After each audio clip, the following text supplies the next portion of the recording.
But my beats, they are hard.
All right.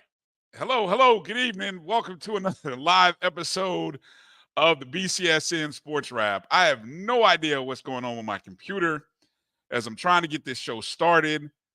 Those of you who are in the chat room watching, give me a thumbs up or something. Let me know that you're picking me up, that you're getting a signal, that you're seeing me. I have no idea what's going on. What's going on right now? Take the headband. No, we're not taking any headband off. We are 100% Pacers gear locked in, baby. Because my Indiana Pacers are heading to the Eastern Conference Finals after taking out the dastardly New York Knicks on their home turf. Quiet the Garden up. Quiet the Garden. Shut them down. Appreciate everybody for giving me the thumbs up. No. We are Pacer geared up on this beautiful Sunday evening. Feels good to be a Pacer fan. Feels good to shut the Garden up. That's what it really feels. So to any sad Knicks fans, I say sorry. A valiant effort, some great Warriors, some great guys, but no tears over here. So how's everybody doing tonight? Sorry about the little hiccup there going in. My computer is still not fully 100% moving like it should. Not sure what happened right as I was trying to get the show up and going.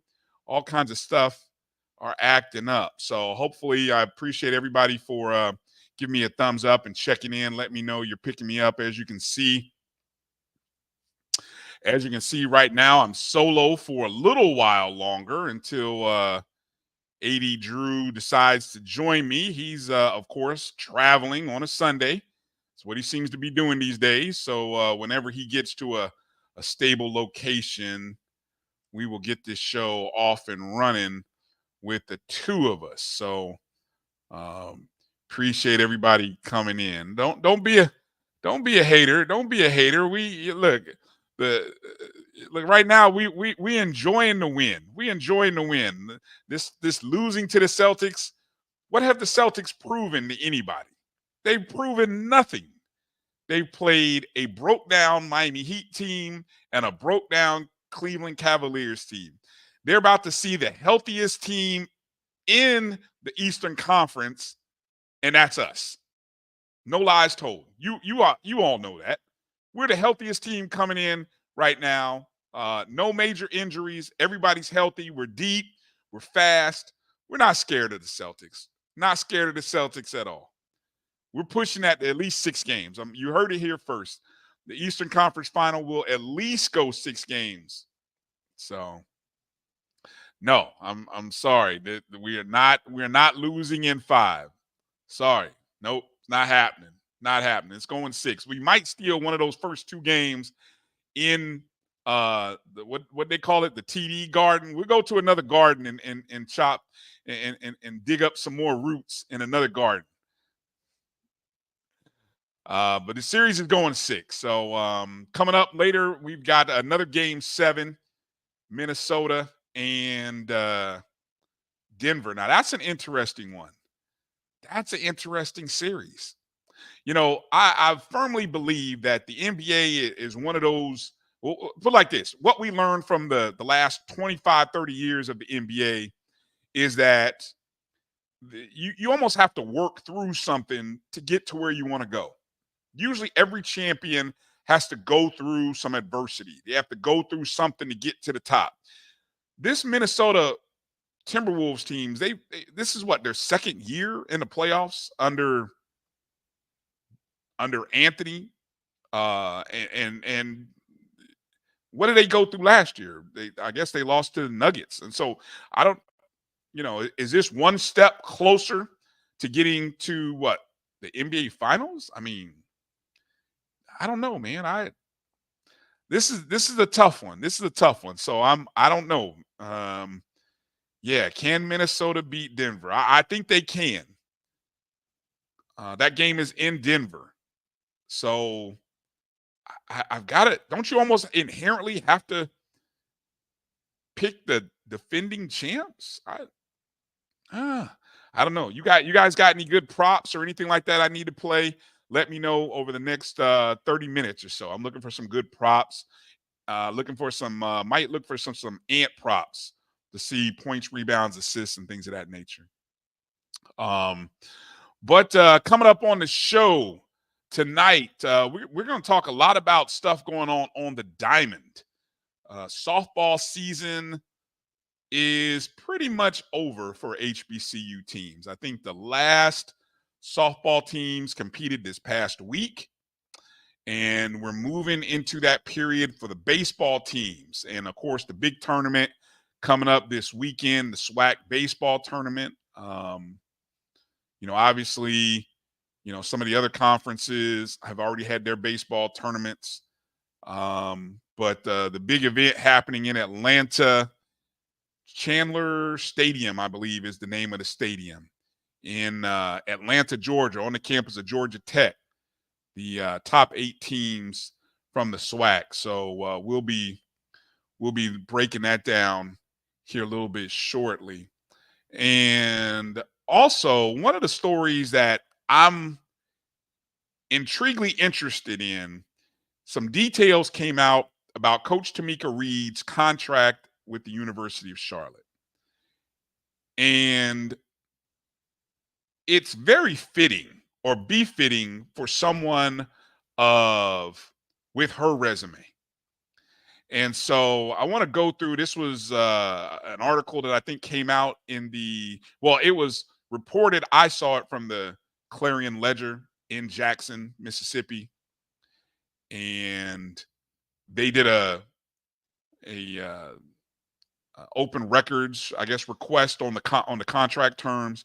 And so there's some very interesting, a lot of the bullet points that I think I mentioned or highlighted originally when she signed the deal pretty much came to fruition a little bit, but some of the numbers are nice, and they just go to further validate the move that she made, the timing of the move, and think like that.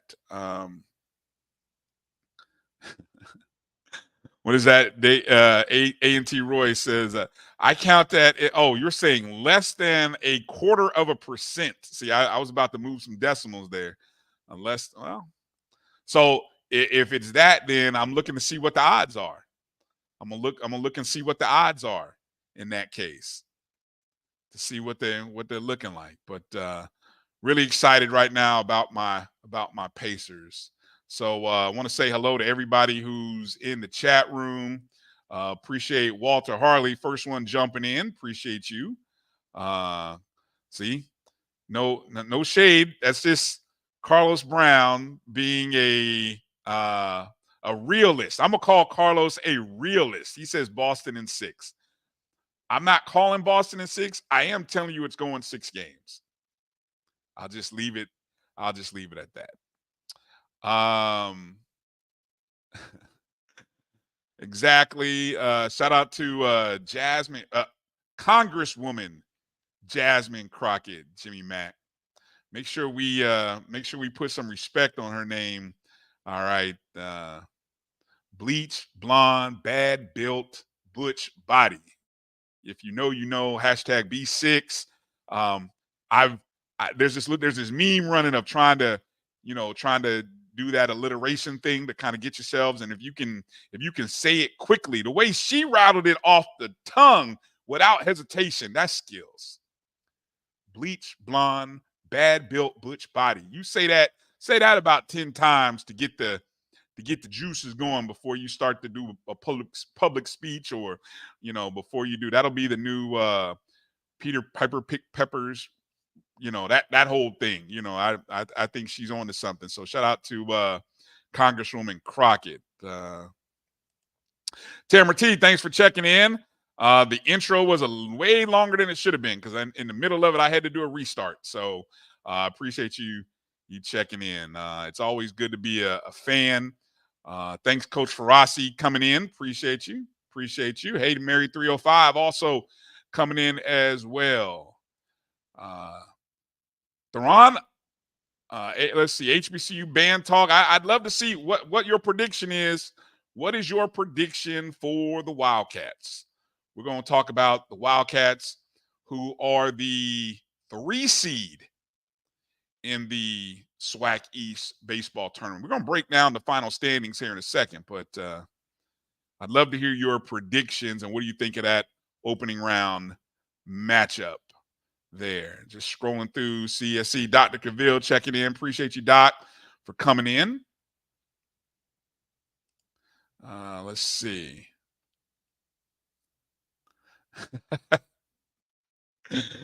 You Georgians, you guys are on to something, man. I tell you. That's a man, baby. Okay.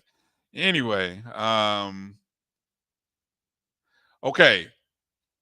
Let's kind of do a quick little recap, or I want to kind of run through just some of the events that happened the past week as it relates to softball.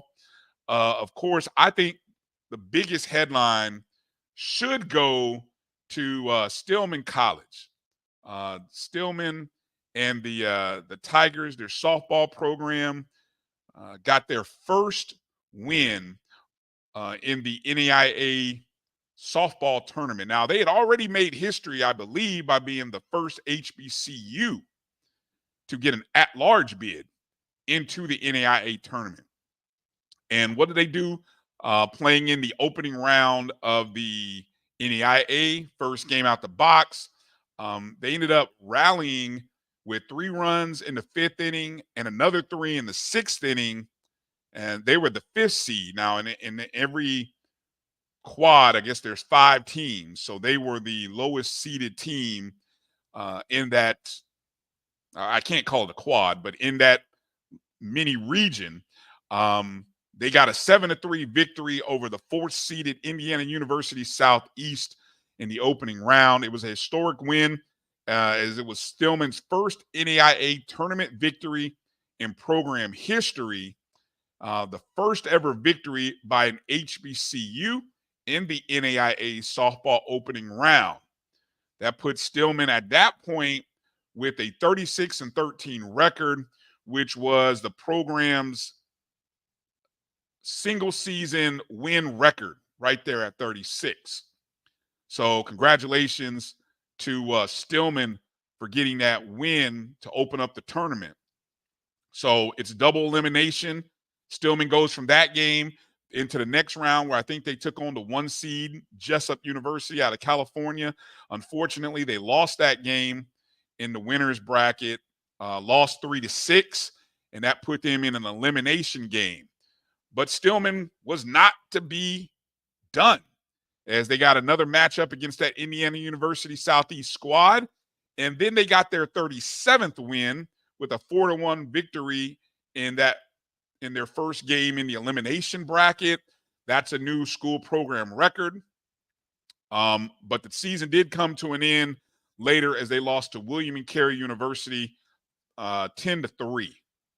So overall, Stillman went 2-2 in their NAIA tournament, softball tournament. They finished their season 37-15, 37 wins. I believe by my math, the most wins for any HBCU softball program, regardless of classification. So congratulations to Stillman College. Also, in the softball world this weekend, you had the Division I schools. This past weekend, Friday, you had the opening round for Morgan State, who were winners of the MEAC. They traveled and took on Duke, who was the host school. And then you had Jackson State, winners of the SWAC, taking on LSU. LSU was the host school. Both teams lost. Morgan lost 6-1. Duke was ranked number 10 in the country. Jackson State lost 5-0 to LSU, sending them both into elimination games, which Morgan State fared a lot better than Jackson State did in the final game of the season. Morgan State actually only lost to the University of Utah 1-0. And I think it happened in the third inning. It was almost like a squeeze play with a runner on third to give Utah a 1-0 lead at that point.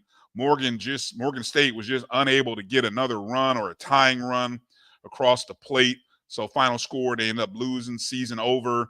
35-20 final record for Morgan State, which I believe for their program was a record number of wins. 35 wins was a record number of wins in their program's history. Jackson State ended up losing to California 15-0. So unfortunately, Jackson State unable to get a run across the plate in either game. But still a good season for Jackson State. I think they finished, let's see if I can pull up there, 31-19 is what Jackson State's final record was. Chris Duke says JSU played tougher. Are you referring to that region being tougher between LSU and California? Quite possibly. I guess we'll have to kind of see how both of those teams fared. I haven't kept up with who advanced out of the regionals. Anybody can tell me, did Duke advance out of their regional? Did LSU or California advance out of the regional?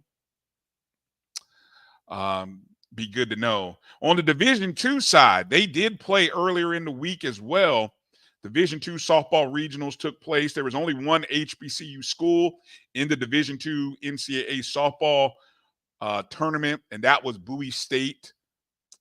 Bowie State, they were the 8th seed in the Atlantic region.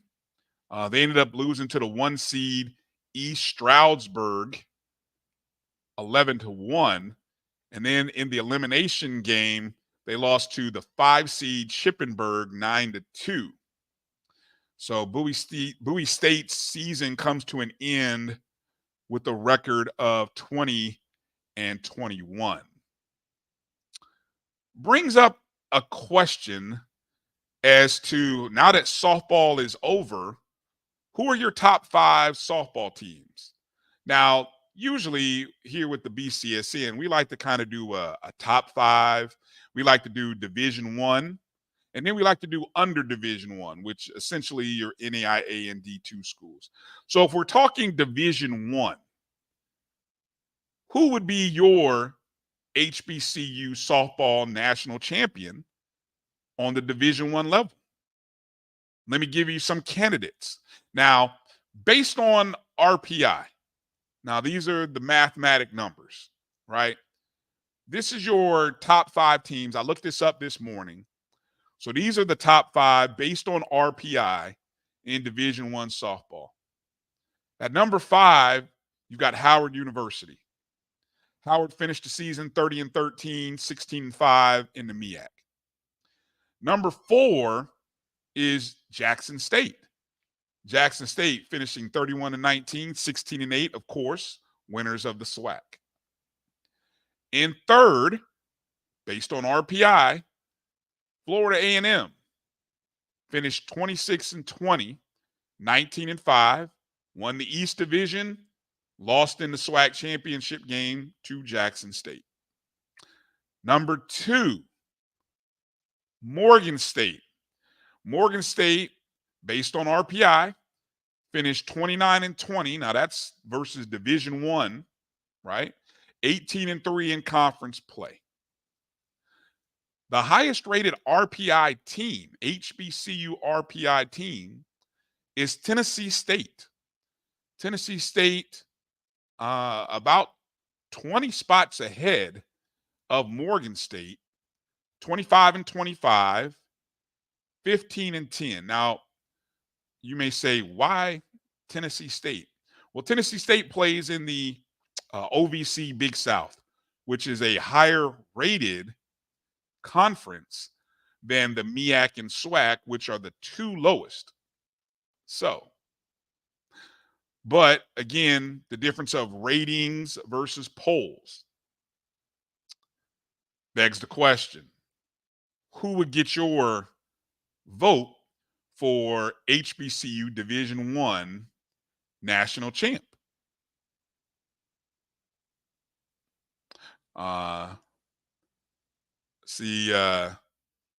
Morgan State. Champ says Morgan State. Yeah, I know, Chris. I know you're looking side-eyed trying to figure out, but one of the highlighted points that I think we brought up during the season was that Florida A&M's scheduling was much tougher than Jackson State's scheduling. No discredit to the end results, but that's why FAMU is rated mathematically with a higher RPI than Jackson State. Okay, thanks for the clarification. And so it's just OVC and Big South and football OVC just in general. I would tend to think Morgan State. If it were me, if I were voting, I would give it to Morgan State. Again, Morgan State, the number 2 RPI rated team, 20. Now, you heard me earlier say they counted 35 wins. Well, 6 of those wins came against non-Division I teams. Now, I don't know if you want to, how you want to count that, if you want to exclude that, include that into your formulations. Regardless, wins overall, Morgan State would come in right at number 2. They would get my vote. If I were voting or I had a vote, they would get my vote and would be the HBCU national champ. I think you kind of give a little extra shove to the team that won, especially if it's a team, one of the top teams. I mean, Morgan State was the 1 seed in the MEAC. I think Jackson State was a 2 seed in the SWAC. So Morgan State kind of held the form and ended up with a better conference record even than Jackson State. So and then if you were asking me top 5, I would probably go Morgan State 1, Jackson State 2. At that point, I would probably go Tennessee State 3, FAMU 4, Howard 5. I probably, if I had a vote, I would probably run it that route. All right. Now, the under D1 side. This was kind of interesting. Because I think you've got, there's 2 different, I took a look at, if you're familiar with the handle at HBCU softball on X, they always do a good job of spotlighting the rankings and polls, although sometimes I feel like it's a ghost account because it's hard to reach anybody. But anyway, they do publish and they do publish in their rankings. But anyway, they finished off their rankings I saw last week, and they did a top 10, and their top 10 consisted of Florida Memorial at 10, Albany State at 9, Virginia State 8, Bowie State at 7, Edward Waters at 6, Fort Valley 5, Tuskegee 4, West Virginia State 3, Lane College 2, and Stillman at 1. Okay, so that's poll. Now, the only other metric source that I found when I went and looked at, well, how are these teams rated based on data, the metrics, not quite RPI, but a combination of a lot of the same stats and factors that we use with our computer system when we do our computer generated ratings. So according to the rankings, Stillman still came in as number 1, as the highest rated team. Now, metrically speaking, the second best team was actually the team that was ranked number 3 in that HBCU softball poll, West Virginia State. Number 4 would still hold true as Tuskegee. Number 3 would be the team that was number 4, Tuskegee. The number 4 team would actually be the team that was ranked 10th, and that was Florida Memorial, followed by Edward Waters at 5.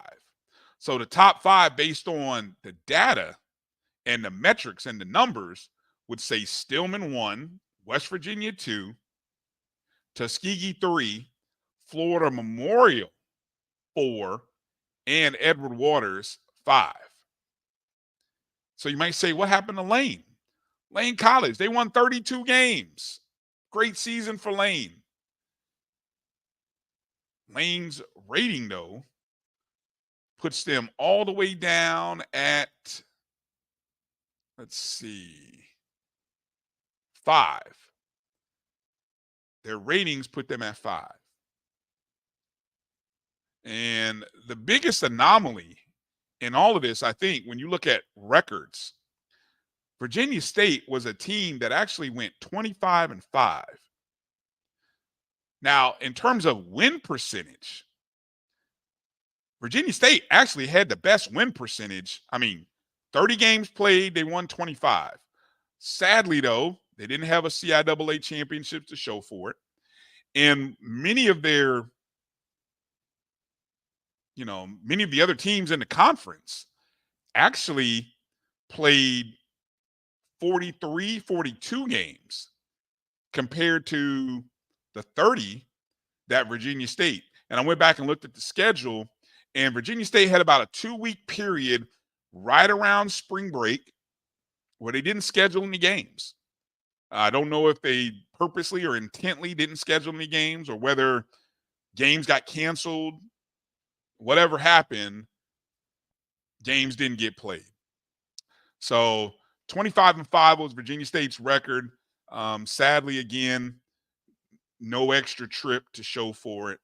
But they do finish with a great win percentage, though. So that can be said. So, I mean, Stillman College would probably be your undisputed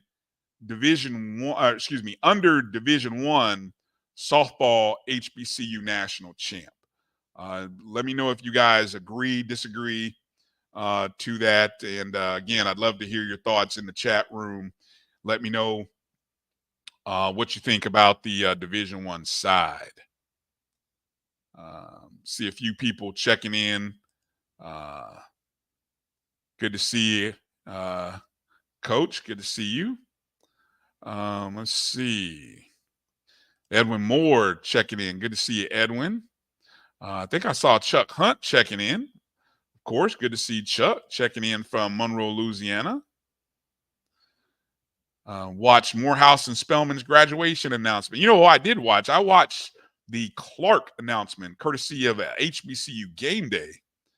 That was pretty good. If you watched Clark's graduation announcement. Pretty good stuff there as well. I guess President Biden did actually speak at Morehouse, huh? Emmett says, I found one university where you can give a commencement address without protesting.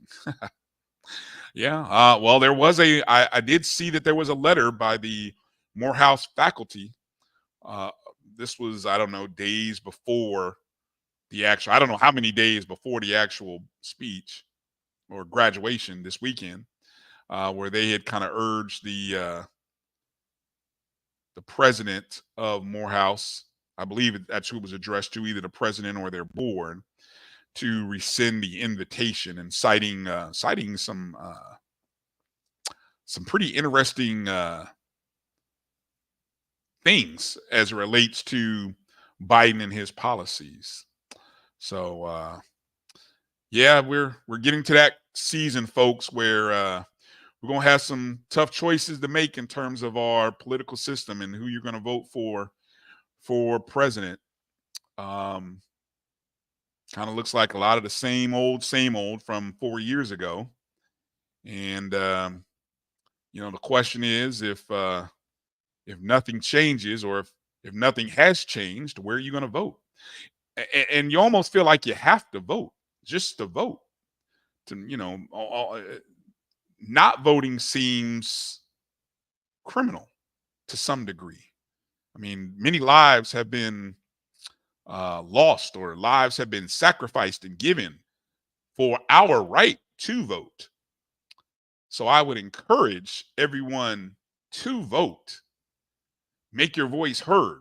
Not going to tell you who to vote for, but I'm just saying you should vote, because too many of our ancestors, too many people have given their lives for our right to vote. It would be a shame not to exercise it. So that'll be my one little public service announcement there about going out to vote and making sure you stay involved in the process, educate yourself, and find a reason to vote for a candidate. All right, let me take a short break.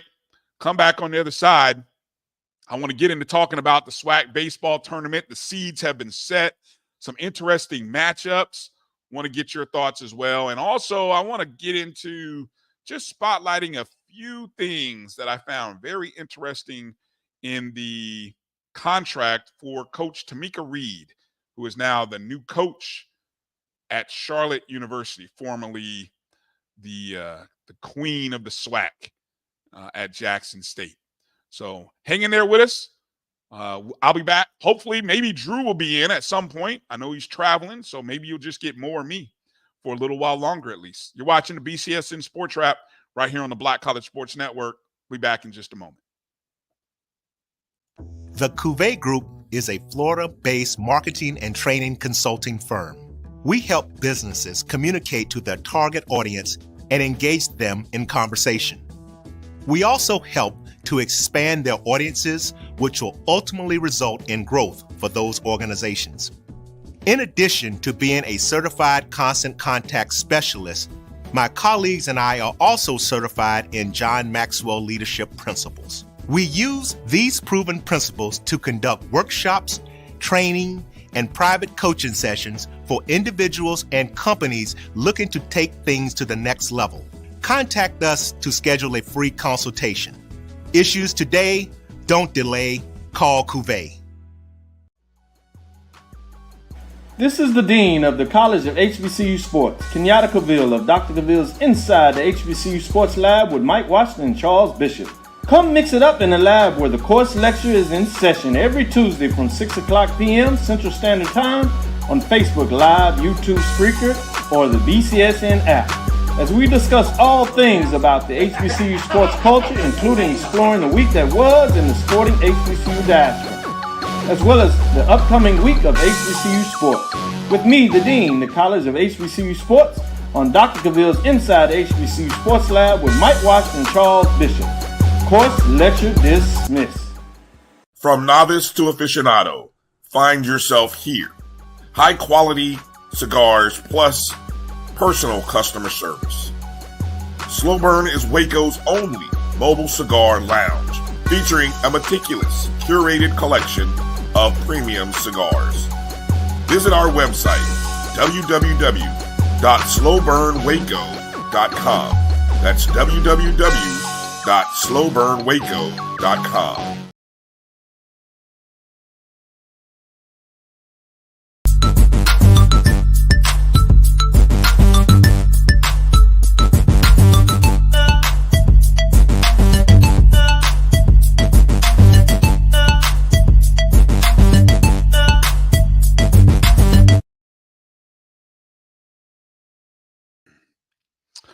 All right, welcome back to the BCSN Sports Wrap. It's your boy Brian Fulford flying solo for I don't know how much longer.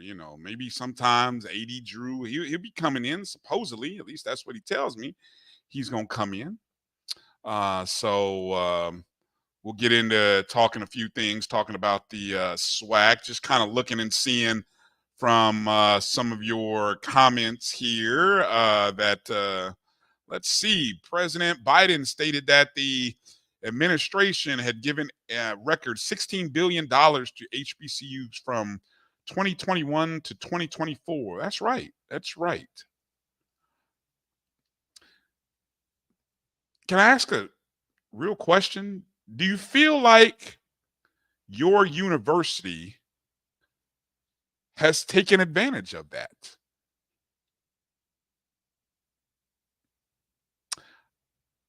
I'm going to speak for someone, a FAMU graduate who pays attention, all things FAMU. I don't know if I don't know that. It doesn't feel like it. I don't know. You guys tell me. I'm curious. Where do you think what has that $16 billion gone into? Foundations, infrastructure, scholarships. I know what the press release said because I did actually read it. I saw that.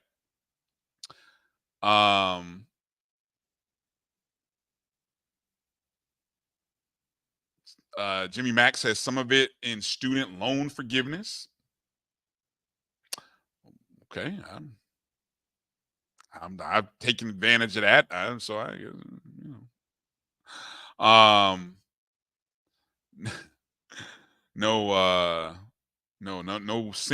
single person, Emmett, no singular person has donated $16 billion. No. No. And Tamara T, thank you for clarifying. We've gotten the second and third largest from. Oh, really? Okay. Again, I just just asking where the money has gone, what has it been used for? I think it'd be great if every university shared and provided their alumni base with that information to kind of say, or just do a report, do a story. Hey, what the money that we've received from the Biden-Harris administration has allowed us to do X, Y, and Z.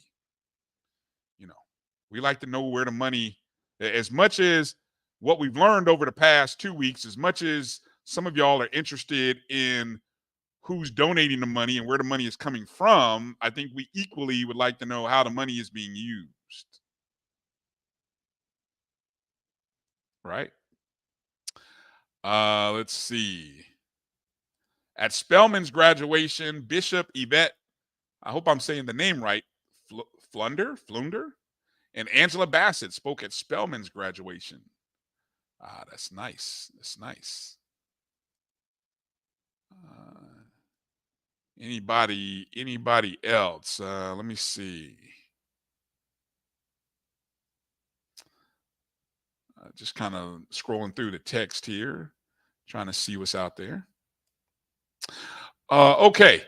So did you guys see the latest regarding the college football announcement by ESPN. And no, I know when I say college football, people instantly go to the buzz. One of the biggest buzzes over the weekend was the EA Sports dropping the trailer for the new college football game, right? And so I know that got a lot of buzz on social media. But what I'm referring to is ESPN's announcement of their spotlight games for week 0 and week 1. So, as you can see, amongst this robust schedule of games, beginning Saturday, August 24th, which is that weekend, is actually the week 0 weekend. If you notice right there, that second game underneath the Florida State Georgia Tech game, 7:30 p.m. What's that I see? Oh, the SWAC Challenge. Florida A&M versus Norfolk State on ABC, streaming live on ESPN. Of course, 7:30 p.m. Now, sadly, in the big press release, it didn't get the attention that some of the other spotlight games did. But for us, in our world, in our space, in this HBCU diaspora that we so feverishly live in, it's pretty big to see FAMU Norfolk State. One of, I think somebody just spotted out, it's one of 3 FCS games that are spotlighted there. Did I read that post right? Well, I know obviously you see the North Dakota State Colorado game underneath. Lawrence was just saying that 3 FCS games are played in week 0. I think there's even a Division II game that's being played, and I didn't pull up the whole week 0 schedule yet. But pretty good opportunity there for the HBCU market to show some support and love. Now, let me see. I'm not sure if Drew.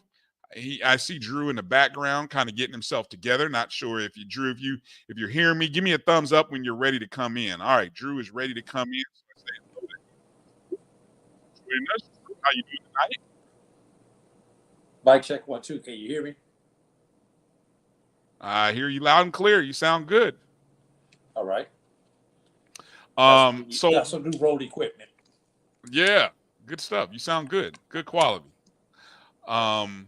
So I was just mentioning here the schedule of the ESPN weekend of games. Of course, you see the FAMU Norfolk State game on week 0.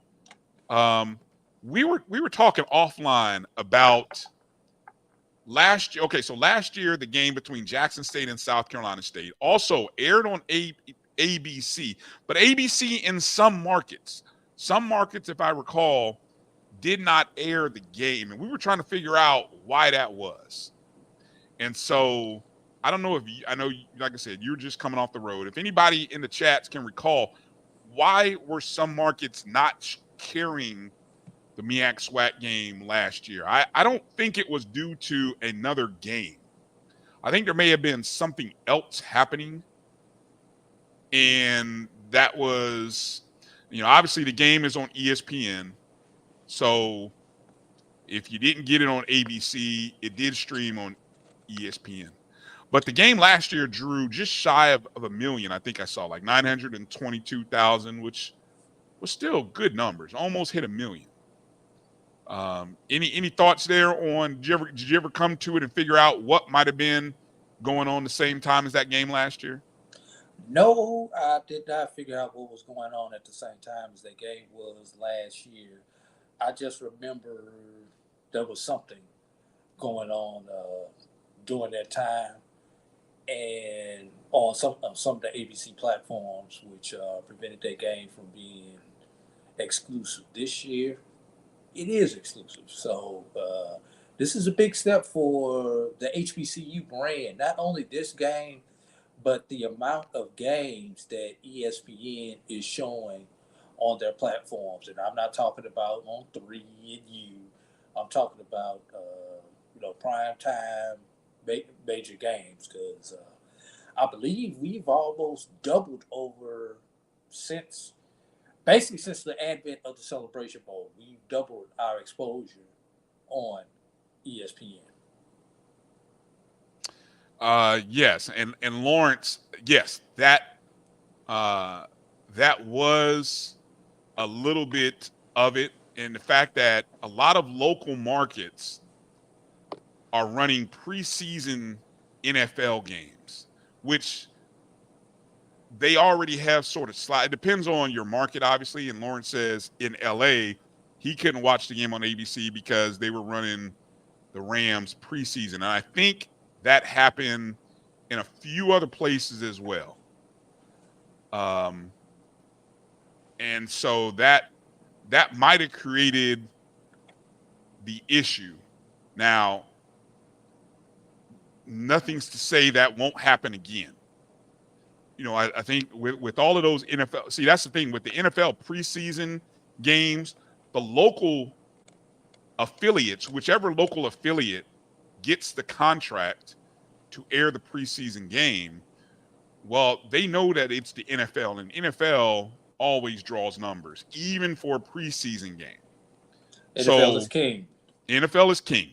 Hey, the college football world is going to find that out when they try to run those CFP playoff games up against the NFL in December. Yeah. And J Mac, let me know how I am now. I saw to turn up the volume. Let me know if that's any better. Yeah, I hear you, but it didn't. I don't think it went up at all. It's faint. Yeah, let me see if I can do something here on my end. Give me a mic check. Mic check 1 2. Mic check 1 2. Mic check 1 2. Well, I'm gonna manually turn you up and Mic check, hope that's any better. I don't know if it got any better or not, but I hear you loud and clear. So there's no background noise, so you're good as far as I can tell. But yeah, so the NFL is king, and the NFL is going to, if you're in a market where that ABC affiliate has and obviously they have the option, they're going to side with playing the NFL game. And I think that might have been the case in some markets, maybe in New York or some other larger markets that had preseason football games. So that was, now that I think about it, that was the conflict on a Saturday night. And of course, the game live streaming on ESPN. So if your local ABC affiliate is not going to carry the game, then there you go. But here's a question I have for you, Drew. With the FAMU Norfolk State game, now Jackson State, South Carolina State, you had the legendary Buddy Pugh, you had the new era for the Jackson State Tigers under their head coach. Name for some reason escapes my mind right now. Will this game, FAMU Norfolk State, will it draw greater numbers than the 922,000? And I had this stat somewhere. Actually, the record on the network was actually, I think, 2 years ago for that MEAC SWAC challenge. So my question, just in general, will the game draw over 1 million? While I would hope so, I'm not. I wouldn't bet. I wouldn't necessarily. I would hedge my bet if I'm making sense to you. I would hedge my bet on it. 900,000 definitely. I think it's going to draw that amount. Not quite sure if it's going to get up to 1 million. Which one was the record? You said 2 years ago was the record. I'm looking for it now because I know I jotted these notes down. But Bryan, those numbers that you're talking about, yeah, And I don't know how long ago they've gone back and did this.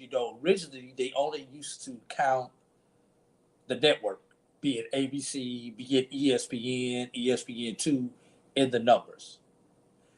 Now they count not only the network, but the streams also into the numbers.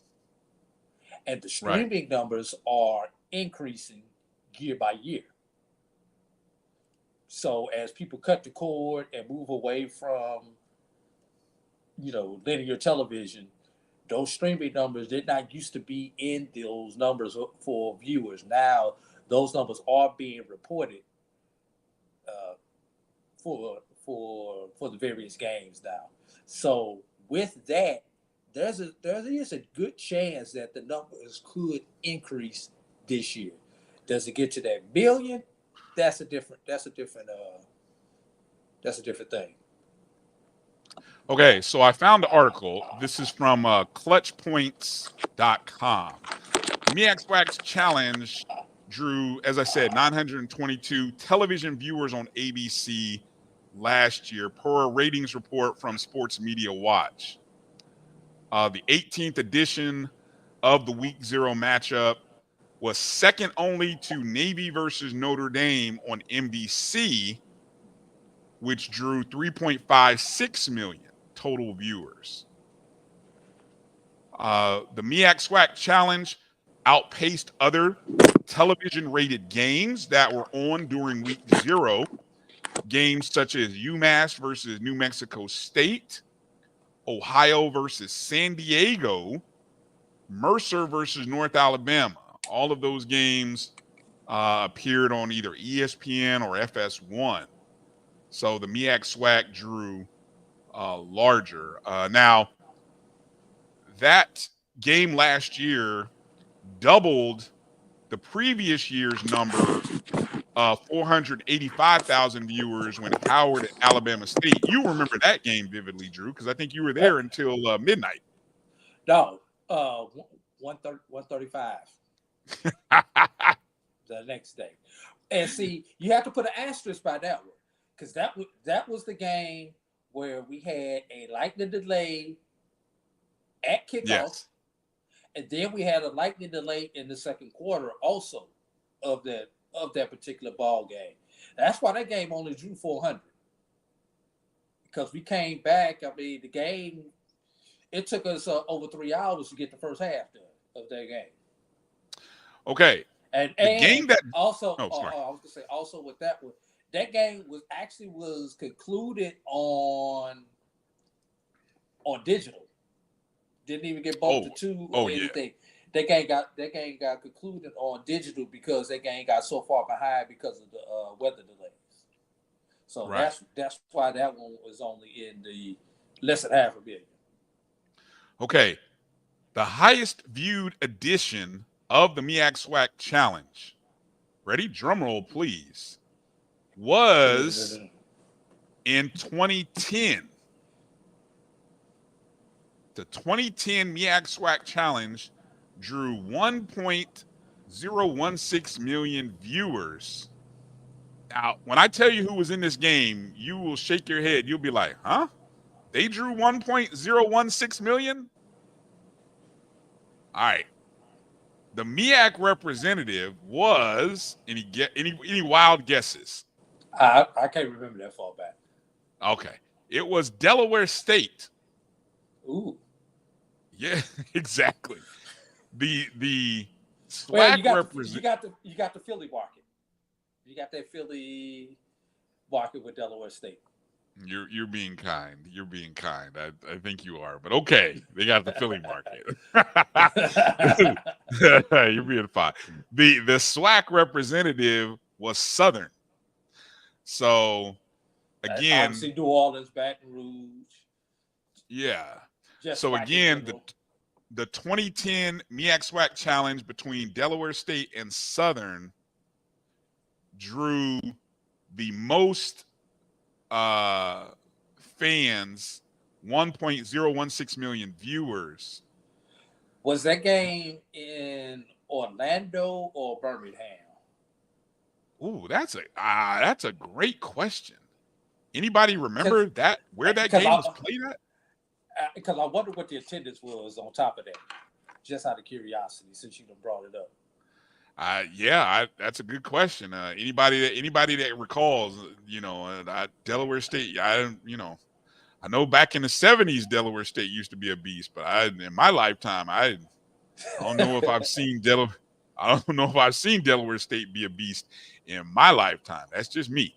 The number 2 rated game. Now, I told you this game actually from last year was actually the 3rd highest rated MEAC SWAC challenge. The game that actually was number 2 happened in 2021 between North Carolina Central and Alcorn.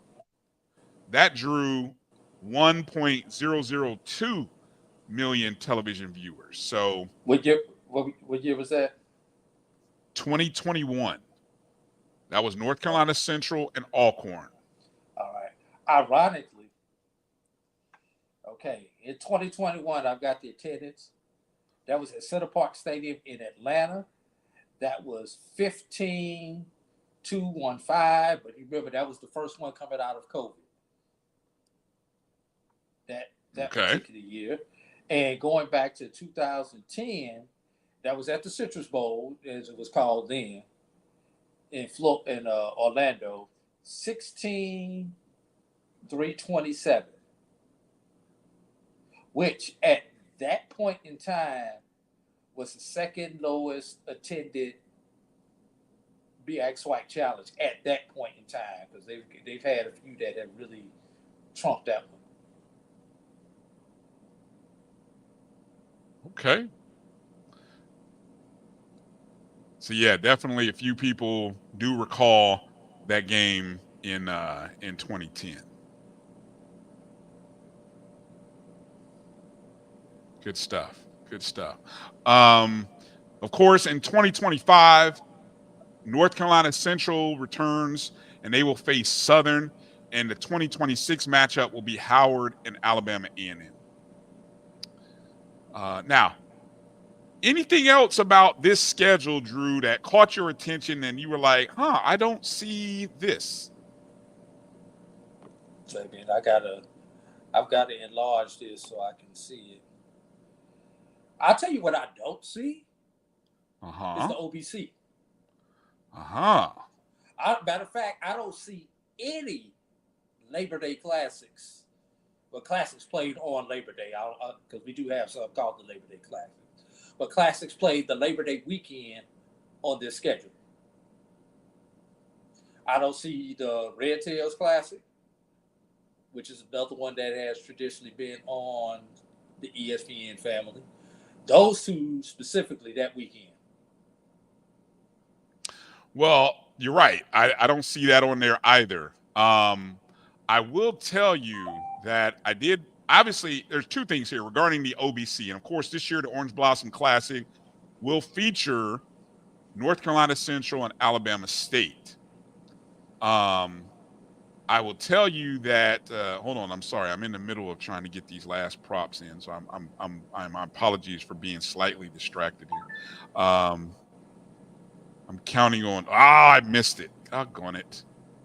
I was trying to get in Jokic to get a triple-double at plus 155, but I missed it. Doggone it. The game started. So, all right. Well, we'll just have to play this one in game. But anyway, yeah, the OBC will stream on ESPN. Now, obviously, it's not one of the spotlight games here. I think. So it's gone from ESPN to straight digital. ESPN Plus? We just say digital. Okay. I have a Plus membership, so okay, ESPN Digital, whatever. Yeah, it could be plus or 3. So. Yeah. Now the OBC, there is the kickoff press conference is scheduled for Tuesday. So on Tuesday, you will have more details coming out about the game. Obviously, head coach Alabama State Eddie Robinson, head coach of North Carolina Central Trey Oliver. Those two will be in attendance, and it'll be interesting. I mean, this is this is sort of a new step for this classic, which, if you know the history of this classic was originally created as a promotional vehicle for Florida A&M University, right?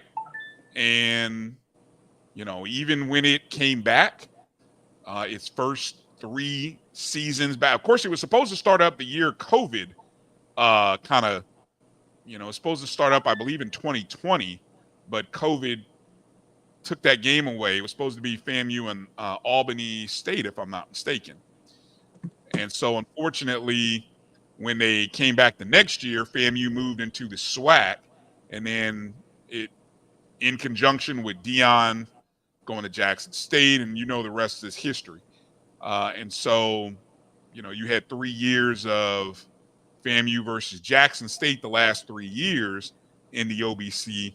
And so now the Orange Blossom Classic is kind of stepping out into the HBCU diaspora, so to speak, and trying to draw folks to South Florida for Labor Day weekend, which, you know, for fans in Alabama State and North Carolina Central, that'll be a good trip.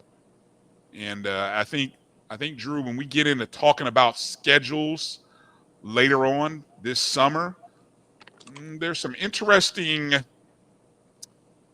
scheduling things there that affect both of those schools and those fan bases, where I think people are going to have to make some tough decisions. I think last week I even mentioned, we talked about this a little bit last week, North Carolina Central fans and Norfolk State fans having to travel to the Circle City Classic in Indianapolis at the end of September, while both schools take trips to major cities to open up their season. Will the fan base still have the discretionary income and desire to travel to Indianapolis? So, yeah. So just thought I'd mention that. Before we go to a break, I thought, did you want to, I went back through a lot of the softball stuff. Anything that you want to mention regarding HBCU softball? I did kind of put out there the thought that Morgan State would probably be, if I had a vote, would probably be my number one team for Division I HBCU softball national champion, and that Stillman would probably get the vote as the under D1. Anything you want to add in that? No. Did we talk about Talladega baseball? We're going to say that till we get on all baseball.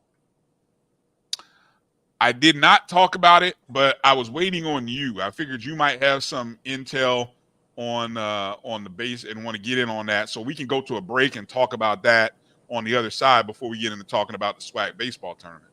All right. All right. So it sounds like we will do that on the other side of this short break. You're watching the BCSN Sports Wrap right here on the Black College Sports Network. Hang tight. We'll be back in just a moment. Supermarket sushi, really? No. Wait, Troy, you work here? I'm never not working. Like Head & Shoulders Scalp Shield technology, up to 100% dandruff protection, even between washes. Never not working, huh?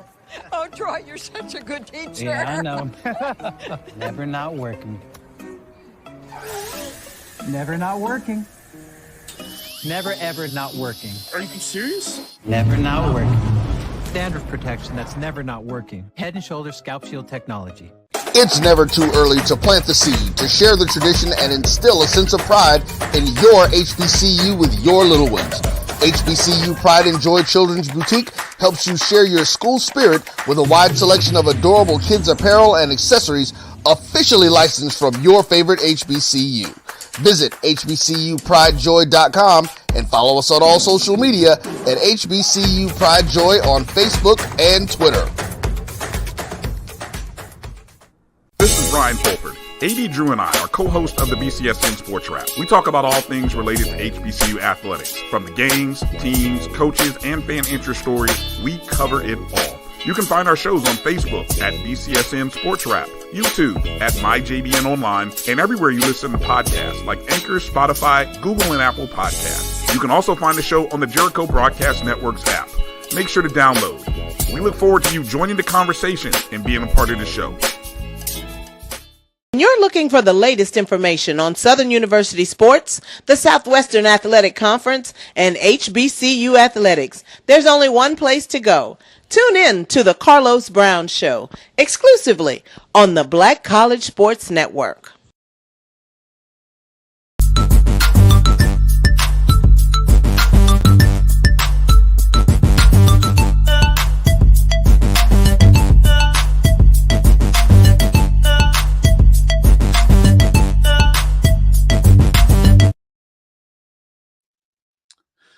All right, welcome back to the BCSN Sports Wrap. It's Brian Fulford again. I lost A.D. Drew somewhere in the commercial break.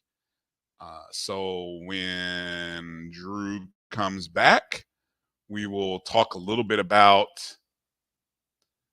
some of the Division II happenings. Hold on, might have Drew here back. Let's see. I think Drew is back. Welcome back, Drew. What's going on, man? I had to switch devices. Okay. To get my audio better. Okay. Okay, coming back in, Division II baseball. Blue Jacket for Life dropped some info here regarding Savannah State. Savannah State season coming to an end after playing the number one team in the nation, Tampa University, where they lost 16-7. And then they lost to the 6th seed, Auburn Montgomery, 9-8 in 10 innings. Was Savannah State the only Division II baseball team, HBCU baseball team? That would be correct to my knowledge. Yeah. Yes, they are. Okay. Okay. And then on the NAIA level, we had Talladega, correct? Correct. And Talladega, let me pull it up. Talladega won their first two, I believe, including knocking off the number one seed in their pod. Talladega came in as the number 4 seed, so they won the 4-5 game. And if you give me a moment, I'll pull up the scores. Then they won the 1-4 matchup before they lost 2 in a row. And Talladega got pushed into because of the weather, got pushed into a very unique situation. Their game, the second game, they were supposed to play 2 on day 1. They wound up only playing the 1 game. And then, let me see because I want to get this right. And my iPad is acting retarded right now. So, all right, here we go. Open round schedule. They were in the Shreveport bracket. They defeated Blue Mountain Christian by a score of 20-7, Brian. Ooh.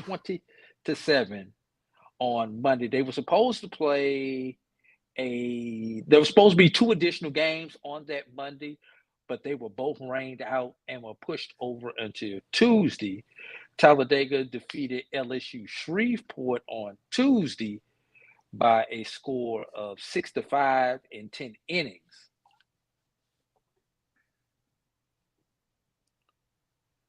Then they came back Wednesday and they lost to Kansas Wesleyan by a score of 9-2. And then that was at 10 o'clock Wednesday morning. And then they turned around and lost again Wednesday evening by a score of 11-5. And Kansas Wesleyan went on to win that regional, and they were the number 3 seed in that regional. Right. So Talladega went 2-2. 2-2. Yes. Well, congratulations. Very similar to what Stillman College did. Went 2-2. So congratulations to Talladega. Probably the undisputed under Division I, mid-major, whatever classification probably that'll be your HBCU national champion at that level, no doubt. They should be. With Albany State losing in the Albany State was the clubhouse leader going into postseason, hands down. They were the clubhouse leader. You have a Bluefield State who only had the one tournament to compete for, and they happened to win that one. So you could make an argument for Bluefield State, especially because Bluefield State defeated Talladega heads up in the tournament. But Talladega, although you always plan to win, had bigger fish to fry, knowing that they were going to the NAIAs. So it's going to be interesting. But Bluefield couldn't go to Division II, though. It's like they could, but they would have to earn it as at large. As an at large, okay. Yeah. Well, that's interesting. I would imagine there might be some. And that tournament was held in time where that could have been taken into consideration. Yeah. For their at large victories. Although the NAIA games that they played would not have counted. Would not have counted. Exactly. That's what I was going to say. Yeah. Right. Yeah. But they did defeat Edward Waters in that tournament. And did they defeat another Division II? Because it was Edward Waters, Miles, and Bluefield were the Division IIs. I can't remember if they played Miles or not. I do believe they did. I'm not sure though. Okay. Well, interesting debate. Who would you guys?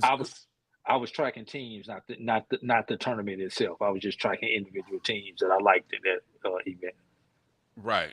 So interesting debate there. If you had a vote, would you vote for Talladega or would you vote for Bluefield State? And then again, or do you vote for Savannah State, who won the SIAC? You got to put it into conversation. It may not weigh a whole lot, but you got to put it into conversation.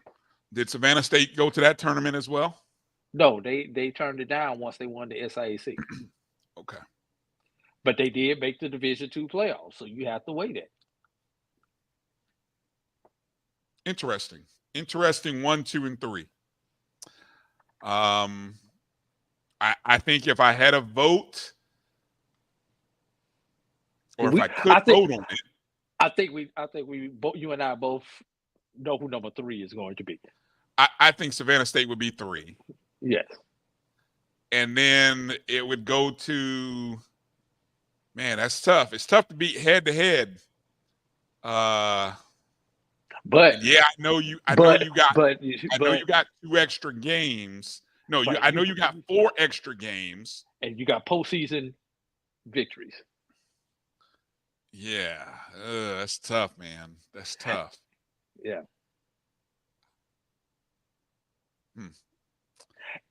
But hold up. You say head to head though, Brian. They actually split in that tournament. Did they really? You sure? Yes. They split in that tournament. So Bluefield State didn't go undefeated in that tournament. No, Talladega beat them the first time. Oh, well, in that case, I'd go, okay, see, there you go. Bluefield won the rematch.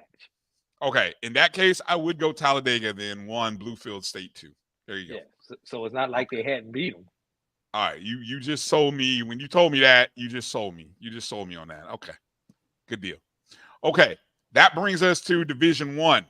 Division I level, going into conference tournaments this upcoming week.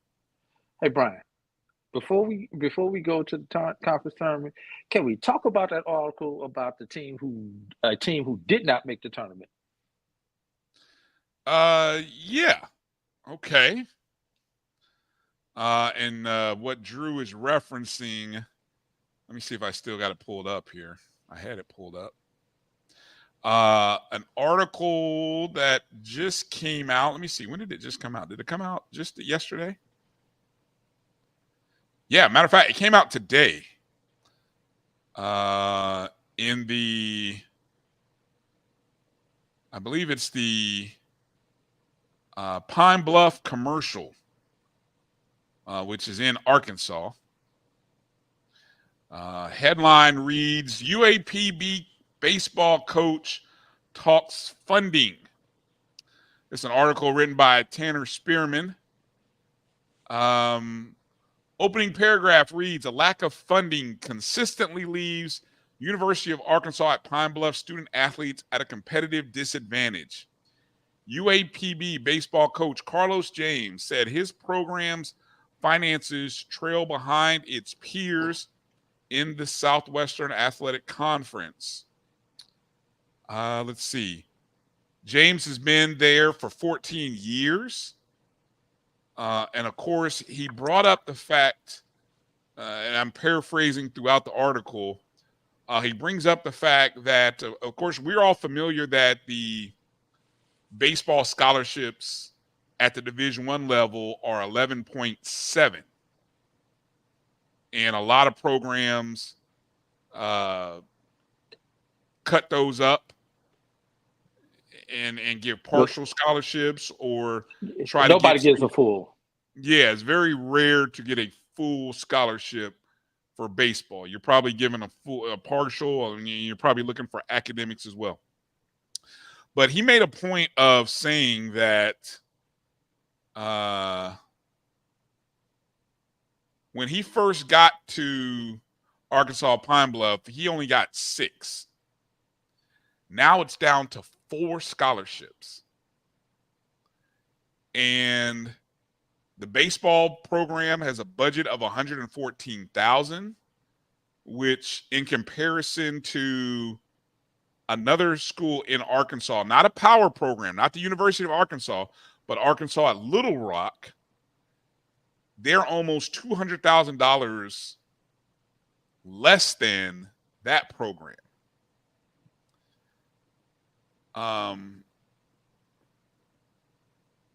Drew, what? Okay, so and in short, Coach James essentially making it known. Now, okay, Coach James making it known in so many ways that sort of the reason why the team's success is what it has been lately, or lack thereof, right, is because a lot of guys he's been out recruited by other schools within the SWAC even. How do coach's words sit with you, Drew? Those words, when you get those blatant statements in an article, sit with a coach who is fed up. Yeah. Where either he's ready to make a move and doesn't care if he is let go because of the impossible beat his head up against the wall, or he's trying to force the administration, either you're going to do something, if you don't like what I got to say, fire me. You know, that's the type of attitude that article seems to get. Either fix it or fire me. Yeah. The article states that the scholarship shortage is a symptom of a larger lack of funding and revenue. UAPB lists its total baseball budget as $286,685, the lowest of any Division I program in the state of Arkansas.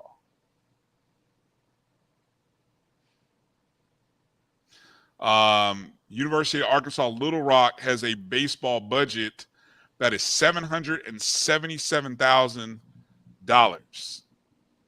University of Central Arkansas has a budget of $747,000. Arkansas State University lists its budget separately from baseball scholarship budget. The figures, when combined, total $745,000.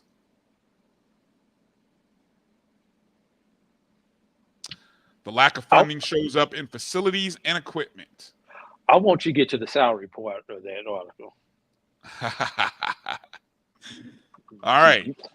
salaries. Okay, we get the salaries. Of course, this is looking at the other public colleges within the state of Arkansas, right?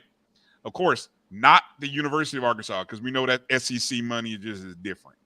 So, in comparison to other, what you might categorize as mid-major programs in the state of Arkansas, the article states that University of Arkansas Little Rock's budgeted salary for baseball coaching staff is $205,000.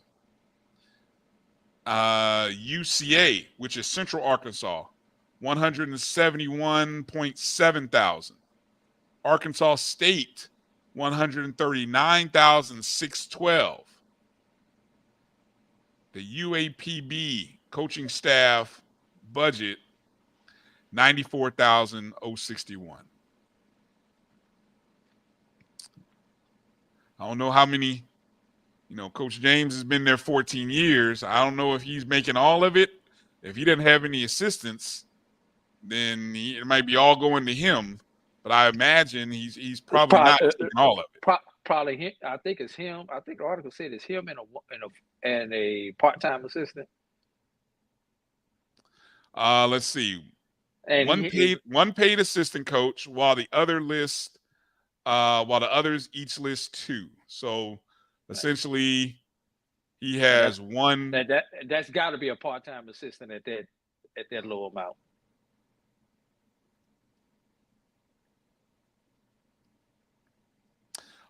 He did. Coach James says he didn't have a pitching coach until this coach who's mentioned here joined the staff. He doesn't have a salary listed on the school's budget, and he joined the staff in 2023.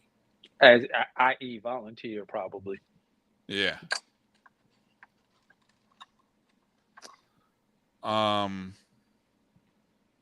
It's a bigger symptom of college baseball, isn't it? This is a symptomatic problem of college baseball at the mid-tier level.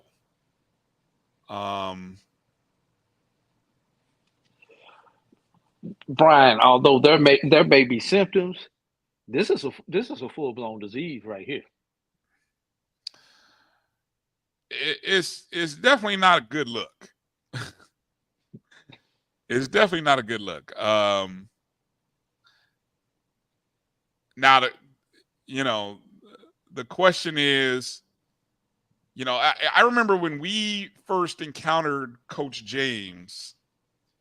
This was several years ago, and I'm trying to recall where UAPB's program was 4 or 5 years ago. Well, it said 18. They were in the playoffs. Okay, what, in the NCAA playoffs? No, SWAC tournament. Okay. Yeah, Blue Jackets said. Well, hold on. That was something else.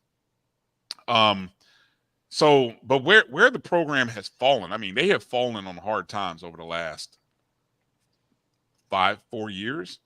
And what amazes me is I remember hearing the name Torrey Hunter. And I don't know if Torrey Hunter's from the Arkansas area or is he, but I just remember hearing his name being brought up, being affiliated somehow with UAPB. So I don't know what happened. I don't know how everything kind of fell apart. But how do you rebuild this, Drew? How does UAPB rebuild this, or do they take the approach of, well, we are what we are, and so either we find somebody who can manage what we have, or are you going to have to find somebody who's going to be willing to go out and hustle to bring in? Basically, I don't know how paid games go, in baseball per se, but you got to imagine you got to find somebody who's going to be able to eat what you kill, essentially. Hey, Brian, You remember last Monday? Vaguely. You remember that when we had the Monday show and we had that interview with Dr. A. Zachary Faison? Yes. Yep. What did he say that former FAMU head coach Billy Joe said about winning? Where does it start? Starts at the top with the president. Starts at the president's office. In the conversation.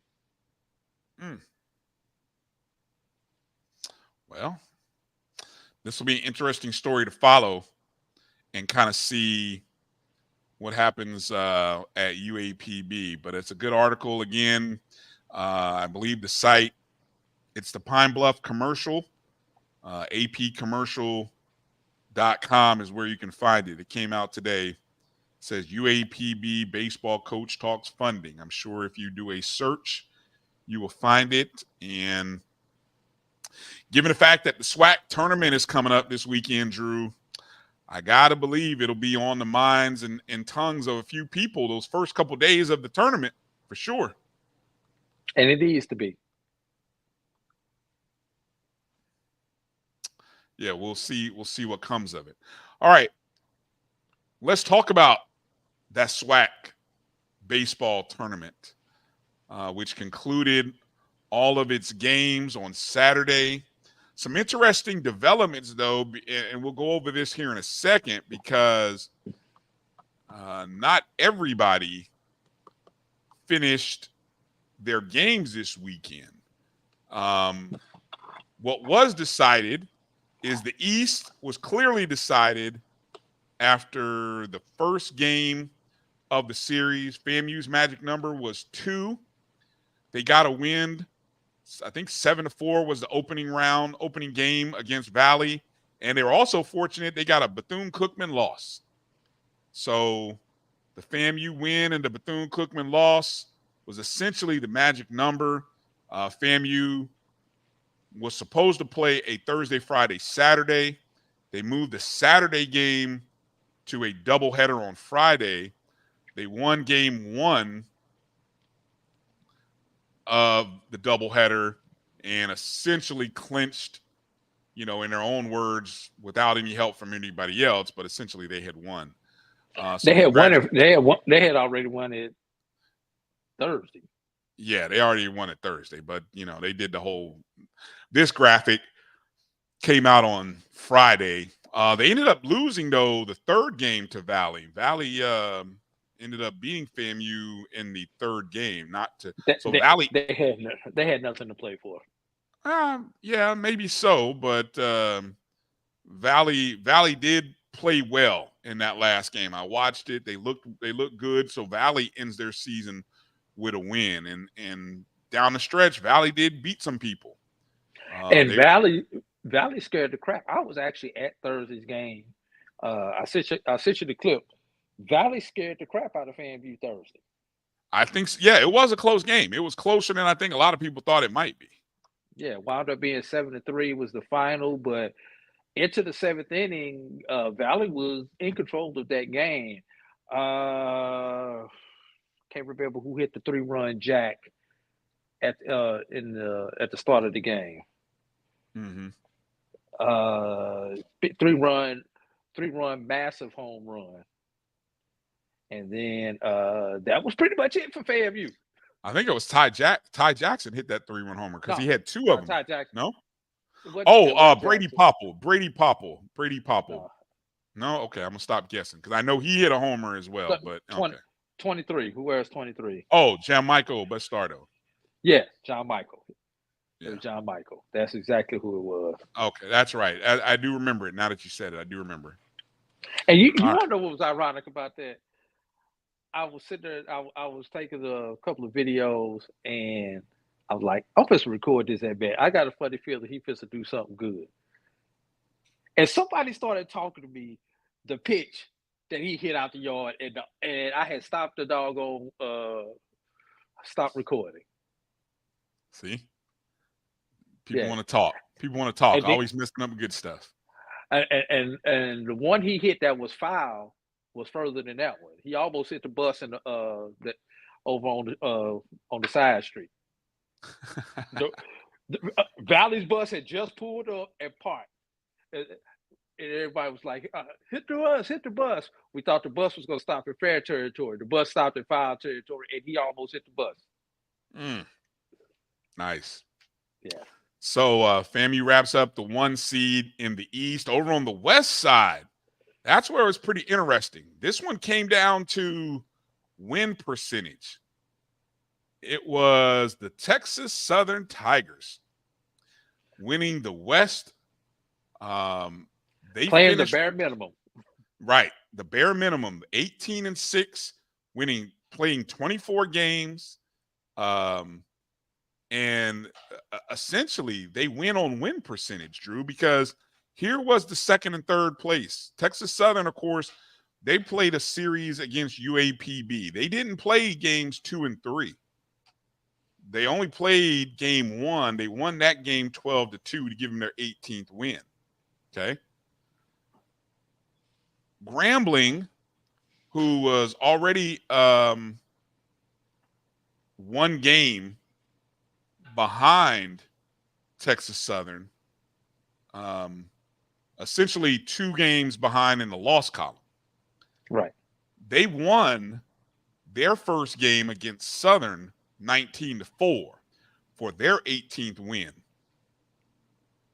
They did not play the last 2 games against Southern due to weather.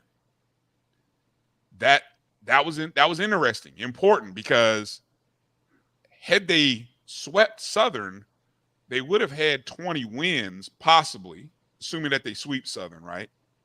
Mm-hmm. That might have gotten them into the 1 seed on win percentage. Who we talking about? Who we talking about here? I'm saying that's Grambling. Grambling finished as the 2 seed with a record of 18-8, 2 games behind Texas Southern in the loss column. Well, in the regular games, plus games, minus games, they would have been tied as far as games up and games back, because if they would have swept, they would have been 2 games up in the win column and 2 games back in the loss column, which essentially would have made them even. So, and at 20 and 8, it's 28 games. And then would it come down to what? Head to head? I mean, but they go by percentage no matter what. So what's your win percentage if you're 20-8? That's 28 games. 7-14. And compared to 18 out of 24. 7-5-0. So Texas Southern still would have been 1. If you go by win percentage. If you go by games like you do on the ML level, no, I think SWAC goes by win percentage. Yes. Okay. Well, the 3 seed also has 18 wins. That's Prairie View A&M. Prairie View got so that's not updated on the SWAC standings. No. Prairie View got a sweep of Alcorn State to move to 18-9. Again, based on win percentage. Win percentage determines the seeding. Thank you, Doc, for confirming that. That's why you get Prairie View as the 3 seed. So essentially in the West, everybody won the same amount of games. Right. Because certain teams played more based on those losses is basically how your seeds go. Exactly. You had 3 teams with 18 wins. Obviously, Texas Southern had 3 less games than Prairie View and 2 less games than Grambling. So there it is. The 4th seed in the West is Southern. So, yeah. So here's the seeds to set the seeds for you. In the East, FAMU's the 1 seed, 22-8 conference record. Bethune-Cookman, the 2 seed in the East, 19-10. Alabama State, the 3 seed, 18-12. Jackson State, the 4 seed, 16-12. And again, over on the West, you've got Texas Southern to 1, Grambling to 2, Prairie View to 3, and Southern the 4. You know what I find interesting, Brian? Uh-huh. Only 1, 2, 3 teams out of the 12 played their entire schedule. Wow. That would be, let's see, Florida FAMU, Florida A&M, Alabama State, 18-12, and Valley 3-27. Everybody made sure they got their Valley game in. Yeah. But you had additional 1, 2, 3 teams that only lost 1 game. But when I say lost one game to weather. Bethune played 29 games. Alabama A&M played 29 games, and Alcorn played 29 games. Right. So let's take a look at the matchups. Again, as you have been great about pointing out, the SWAC baseball tournament at Rush Chandler Stadium, that's on the campus of Georgia Tech, right in downtown Atlanta.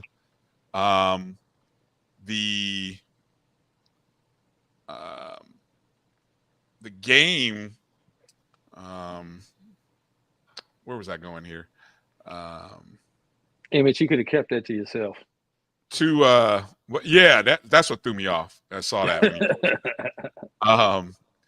The game against oh my God, let me get my train of thought here. Where am I at? You trying to get the schedule? You want me to read the schedule? The brackets. Okay, so it's essentially 2 brackets. Yeah, that's where I was going to go. An A bracket and a B bracket. Correct. And so, unlike the softball tournament where all 8 teams and then it's just everybody grouped together. A hodgepodge after that. Yeah, you've got these 4 teams. So until the championship game, one of these 4 teams has to come out of this bracket. Correct. And so, as you can see it right there, the 1 seed is Texas Southern playing the 4 seed from the East, Jackson State. That game will take place Wednesday at 3 p.m. The very first game of the tournament is the 2 seed from the East, Bethune-Cookman, taking on the 3 seed from the West, Prairie View, and that's a 9 a.m. game. Over on bracket B, these are the 4 teams that will battle to get to the 1 championship game. You have 1 seed Florida A&M against 4 seed from the West, Southern. That's a Wednesday, 6 p.m. That is the last game of the day. Which won't start at 6 o'clock. Drew taking bets. It won't start at 6 o'clock. And then 7:30 if you're lucky. The midday game will be Grambling versus Alabama State, the 2 seed from the West, Alabama State from the East. Yeah. So, all right. One piece of advice for the SWAC. Okay. Flip games 2 and 3. Keep bracket A in the morning. Keep bracket B in the afternoon. That way, no one gets penalized for having to go from the late afternoon game to 9 o'clock the next morning. Well, I'll argue the point that it's designed for the 1 seed, because if you look at the path, look at the A bracket here, the path for the 1 seed is similar games at 3 o'clock. At 3, now, the 1 seeds play at 3 and 6. What happens though is when you advance that 3 o'clock game, right? If you lose the 3 o'clock game, now you're in a disadvantage. Or the opposite is true. You gain an advantage. For example, let's say Bethune or Prairie View advances after their first game, they have a 3 o'clock game. And then if they win that game, they're back again at 3 o'clock. So you start to gain the advantage when you knock off the 1 seed, pretty much. Right. But my rationale, if that pod stays together at 9 and 12 the whole time, you know, the elimination bracket at 9 after day 1 and the winners bracket at 12 after day 2, and the same thing with the other bracket 3 and 6, and then you alternate those every year, A bracket and B bracket. The only time you have to worry about the schedule is Sunday. And in theory, if you handle your business, you got all day Saturday off anyway, so it really shouldn't matter what time you play on Sunday. But that keeps everybody in the morning, similar routine, et cetera, et cetera, et cetera. Keeps everybody in the afternoon, similar routine in those two brackets. That's just my 2 cents. Okay. As you can see, the B bracket, similar functions. I think this is about as, I see your point, but even still, Drew, I still see 12 and 6, 12 and 6, 12 and 6. I mean, 3-6 would be better. Okay. It'd be interesting to find out why it is the way it is. I mean, I think both ways the same is being accomplished, in my opinion. But I get your point. I do get your point. Okay, let's take a look at these matchups. First game of the day, Bethune-Cookman versus Prairie View. I went through some exhaustive notes trying to go through and really break down just some things that I found interesting in this. So you tell me, what you hear in this and so on and so forth. Let's start with the Prairie View side of things. What I found interesting, Prairie View has won 13 of the last 15 SWAC games that they have played. I think Prairie View might be the hottest team coming into the tournament. Okay, now that's void of who they played. I'm just talking about product on the field. In terms of SWAC games, they have won 13 of the last 15 SWAC games. And I find that interesting because Prairie View is having a good end of the season, very similar to the start of the season. The start of the season, they went 3-0 in the Cactus Jack in Houston, where they beat Grambling, Texas Southern, and Alcorn. Then they went down to Florida, went 3-0 in the Andre Dawson Classic against A&T, FAMU, and Alabama State, right? So you kind of bookend their season with the start, 6-0 start, and sort of winning 13 of these last 15 SWAC games. Now, there have been some rocky roads for Prairie View in the middle of the season. No one can forget they lost to University of Houston 27-1. They lost to Texas State 23-2. They lost to New Mexico State 22-4. I mean, damn. Those are big weeks, Brian. They are what they are. Okay, I'm pointing out, I don't, they happened, Drew. I'm saying. They happened. Okay. Now, Brian, go back to the Andre Dawson Classic. Okay. Who was the one East team they did not play?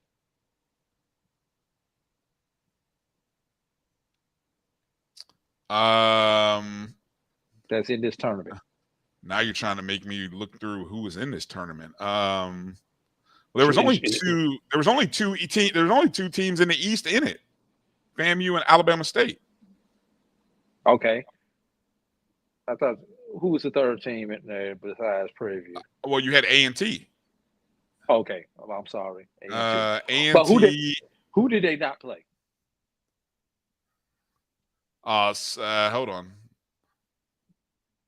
the East team that they did not play. They were I believe there were only 4 teams in the Andre. The opening matchup. No, there were 6. There were 6. I'm sorry. The opening matchup is against the team that they did not play in the Andre Dawson Classic. Oh, they didn't play. They didn't play Bethune. They didn't play Bethune. Bethune wasn't in it. They didn't play Jackson State. Wasn't. They didn't play Jackson State. Right. So they have not seen Bethune. And if there's one team that scares me, even though FAMU is the number 1 seed, it's the other team in Florida. Because they own the season series against FAMU. I believe they're the only team in the East who owns the season series, winning 4-6. Yes. Yeah. So, they are going up probably, arguably the second best, if not possibly the best team in the East. You're going up against you're going up against 1A. You're going up against what? 1A. If FAMU is 1, Bethune has to be 1A. No, Bethune is 2. Don't give them that credit. Bethune is 2. Brian, 2. They won the season series. They are 1A. Okay, hold up. I got those stats for you. Bethune, yes, they won 4 of 6 against FAMU, but they also lost 4 of 6 against Alabama State, Drew. So before you so quick to crown them, okay? Is Alabama State on that side of the bracket? They are not on that side of the bracket. No. Okay, so let's throw that out. Well, how can Drew? What are you doing? Go ahead. They're 2, Drew. They're the 2 seed from the East. Stop calling them 1A. Doggone it. Matter of fact, it wouldn't be 1A. It'd be 1B. Well, what game? 1B then? No, they're 2. Stop it. Doggone it. They're 2 in the East. Stop it. Don't do that. Brian, here's the question. How, for lack of a better word, how pissed off would the SWAC be if it's all Florida, if it's a Florida Classic Part 2? Well, before we go that far, let's continue with the breakdown of this matchup. All right. It is what it is, okay? Which I do think is the kind of interesting. We'll talk about that and talk. We can look at it and say who benefited from losing to whom. And I think possibly Bethune-Cookman did benefit, in my opinion, in this respect. Now, I have a lot of respect for Bethune. I do have respect for them. The fact that I just pointed out that they won 4 of 6 against FAMU. They even won 3 of the 5 games that they played Jackson State. So that bears well for them. Plus, Bethune has some very good non-conference wins, which to me, of any team in the SWAC, probably have the best non-conference wins amongst anybody. They've beaten the University of Miami, Stetson, North Florida, Jacksonville, FIU, Florida Gulf Coast, and even had one run or close losses to Stetson. They played 2 against Stetson, lost. Each game was a 1-run game. They had 2 close games against South Florida. They played a close game against Florida State, 3 runs. They split the 2 games with FIU. When they don't have any bad losses the way Prairie View A&M had those bad losses where they got 3 touchdowns put up on them. They didn't have those kind of bad losses. I mean, Bethune's worst losses were they lost 11-0 to Jacksonville and 14-1 to UCF. But again, I'm telling you, when you look at the other side of their good wins, there's a lot of good wins for Bethune. Now here's what's the shame of this, Drew. It's a shame that this is your 9 a.m. game because I think this is the only matchup where the 2 teams did not play during the season. But I think this is your most intriguing matchup because of everything that I've just kind of spotlighted. Would you agree or disagree? I agree with you. Now, here's the question, Brian. So obviously, somebody's going to lose that game. which team,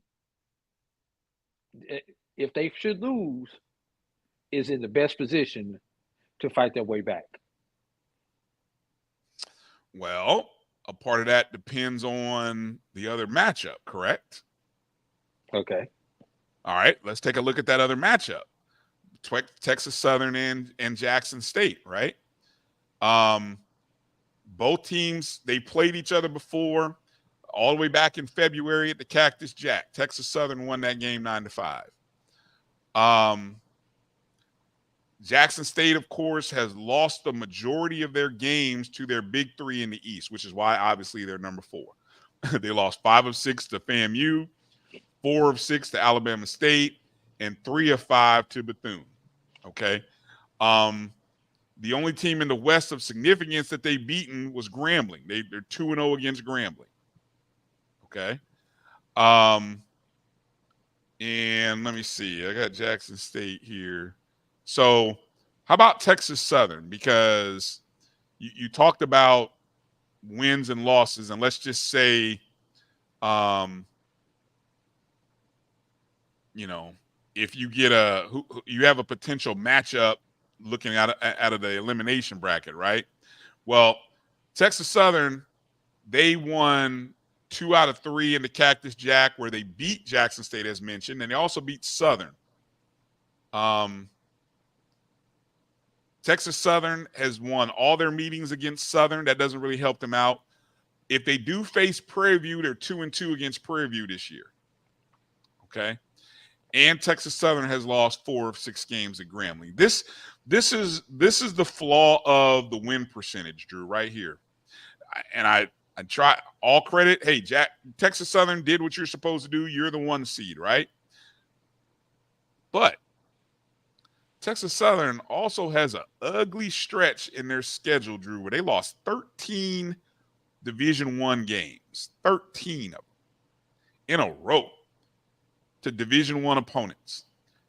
So coming off that 2 of 3 in the Cactus Jack, they had a bad non-conference, losing 13 games to D1 opponents, and then the SWAC schedule starts up, and it's like, okay, let's get some wins going. And the only team that they really struggled with was Grambling State. They lost 4 of 6 to Grambling. They are really happy that Grambling is not on their side of the bracket. And went even against Prairie View. And went even against Prairie View. All right. So the question you ask is, who has the possible advantage? Coming out the elimination bracket. Because like I say, somebody's got to win, somebody's got to lose. Yeah, I actually think you're going to see at some point, you're going to see a rematch between Bethune and Prairie View. Somebody will have to overcome an earlier loss, or somebody will have to beat the other person 2-0. I really think the winner of that bracket A will come out of the Bethune Prairie View matchup. That's my thought. And if that should happen, that will be Friday night. Well, Friday afternoon at 3:00. That rematch. Yeah.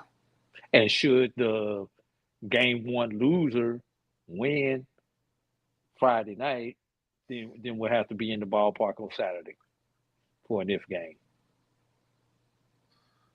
Right. I do think Texas Southern is the intriguing team. Who is Texas Southern? Are they for real? Do you buy into Texas Southern? When I was looking at a lot of the statistics, I don't see a lot of Texas Southern in a lot of the stats that I was looking at that I thought are important in terms of team overall stats. So that's why I think that, should you eventually have, let's just say Bethune wins, and eventually you do get, I think Prairie View, Jackson State were to play, I think Prairie View would win that game. And I think if Prairie View had to play Texas Southern, I think that would be an interesting matchup. And I think Prairie View would win that game. I'm trying to see. Did I mention what the record was between Prairie View and Texas Southern? 2-2. 2-2. Yeah. So yeah. So we'll see. Who do you have coming out of the bracket A? Bracket and again, A. I'm saying it's a coin toss for me. I really don't. I'm honestly calling it a coin toss between Bethune and Prairie View. I'm not trying to be a hater towards Bethune, but I think Prairie View is capable. I've already put it out there, Brian. I think the two Florida teams are going to come out this bracket again. Out these brackets again. All right, so you got Bethune coming out of bracket A. I'm gonna hold my tongue until the games are actually played. Let's move over to bracket. That's no fun for a podcast, Brian.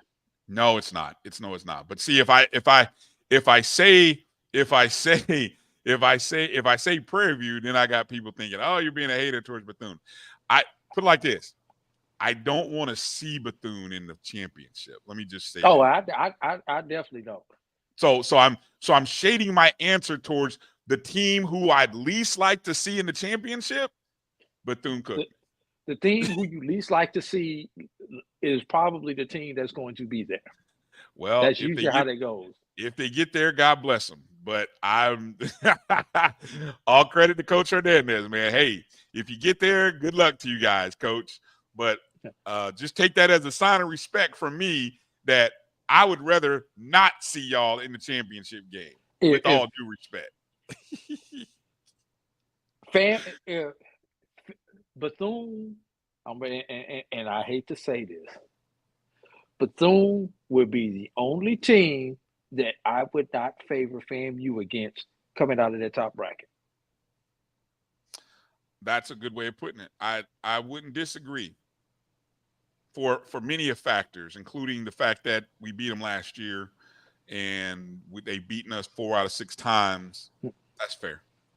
That's the only good handicap.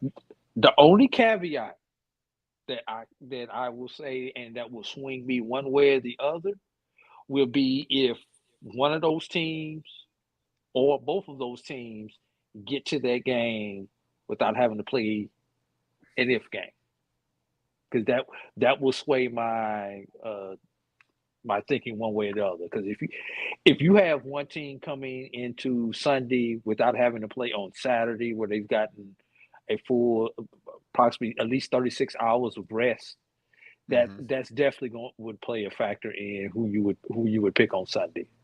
Right. Good point. Okay. Let's talk about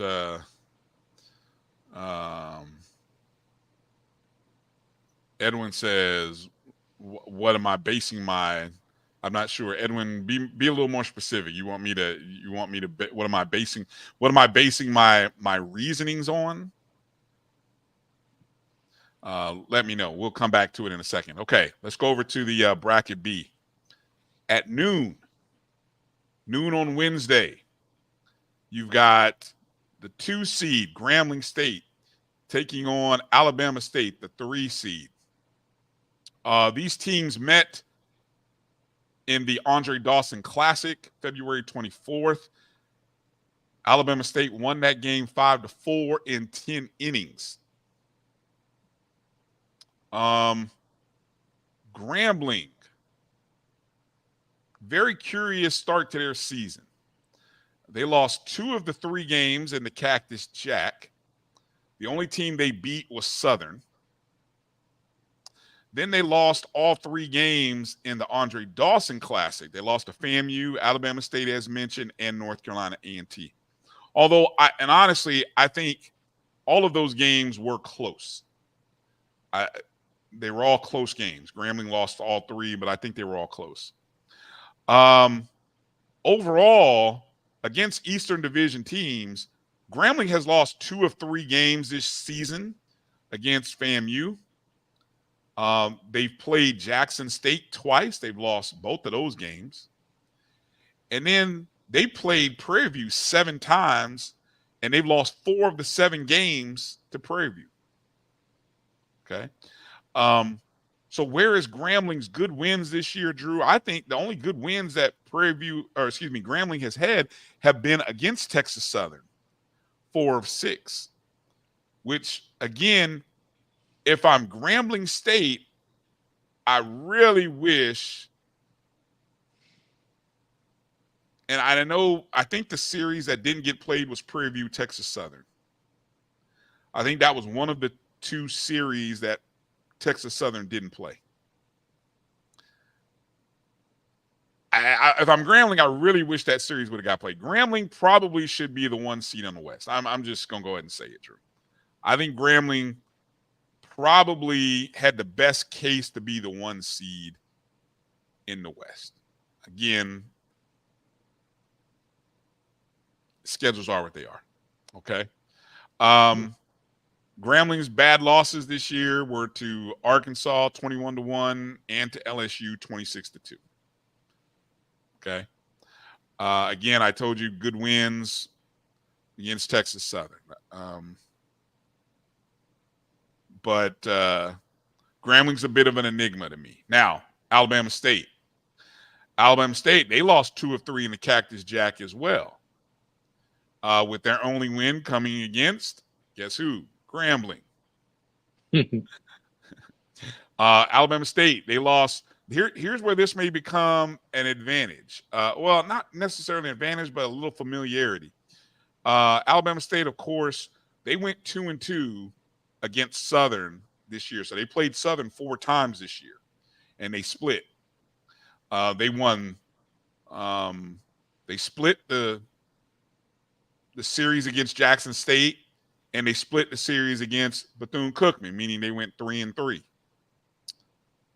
The only team that Alabama State really had trouble with is that team that's the number 1 seed, FAMU. They've lost 5 of 6 games to FAMU. So, but don't discount, hey, here's an Alabama State team that they beat Auburn, on the road 3-2. They beaten the South Alabama team 12-2.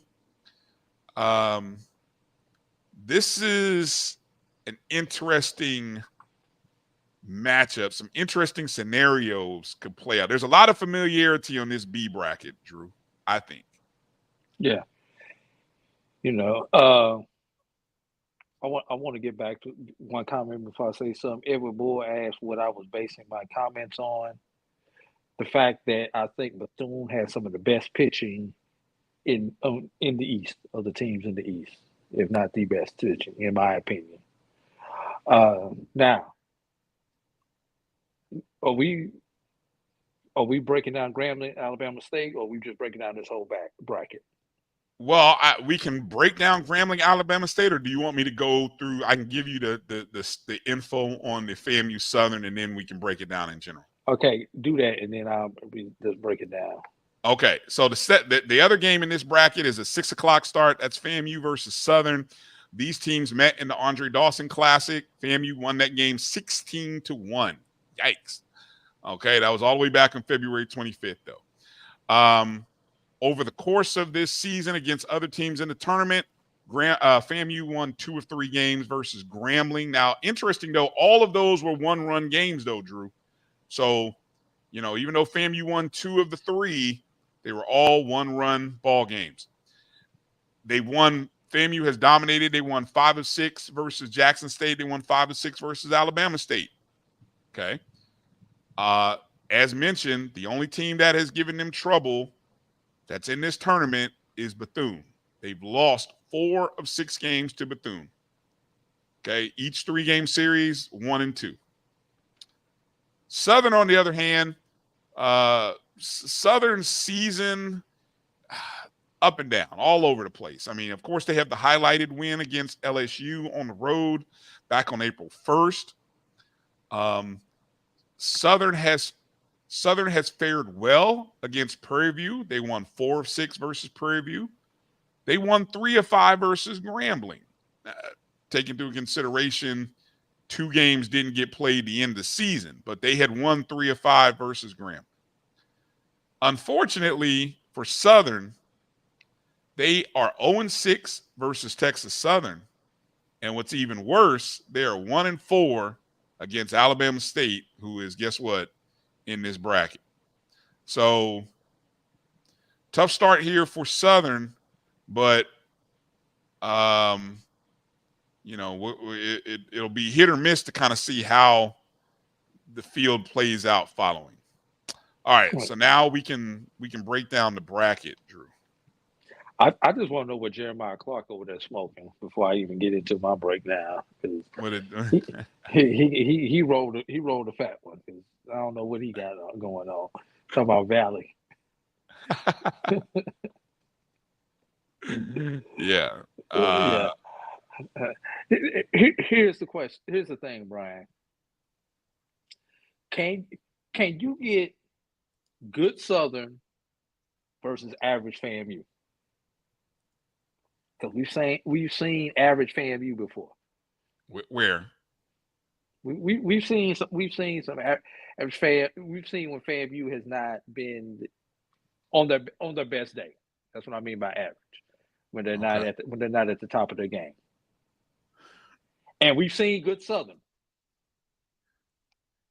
Because Southern is the most inconsistent team of the 8 teams in this tournament.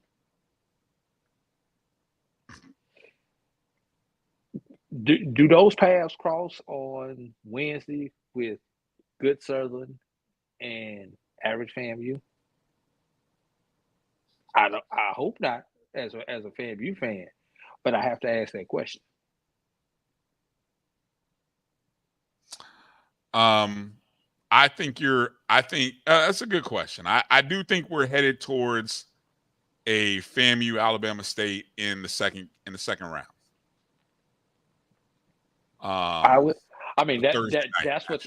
what the metrics would say, but I do have Southern. If Southern comes out now, the thing that I'm gonna think with Southern, I don't see Southern, even if they were to defeat Florida A&M, I don't see Southern getting any other wins because of the inconsistency. I don't see Southern coming out to the single more than one victory. I think they'll go solid 1-2. I think they could beat. I think the one team I think that they're familiar with is Grambling, though, Drew. I think if both teams are in the losers elimination bracket, I think they could get a win over. Yeah, I think they could get a win over Grambling. That would be the one. Okay. They're gonna win one. They're gonna win one game. So you don't think Grambling gets a win in this tournament?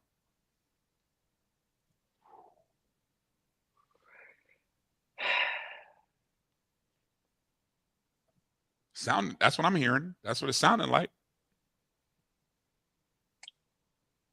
Come on now, you act like these people aren't going to recognize you when you get to the SWAC tournament, Drew. Come on now, like hell they won't.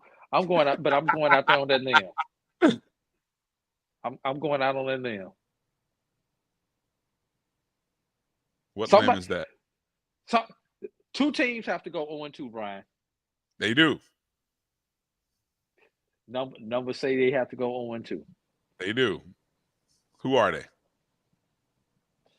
In the what's this? The B bracket. The B bracket. I say I have to.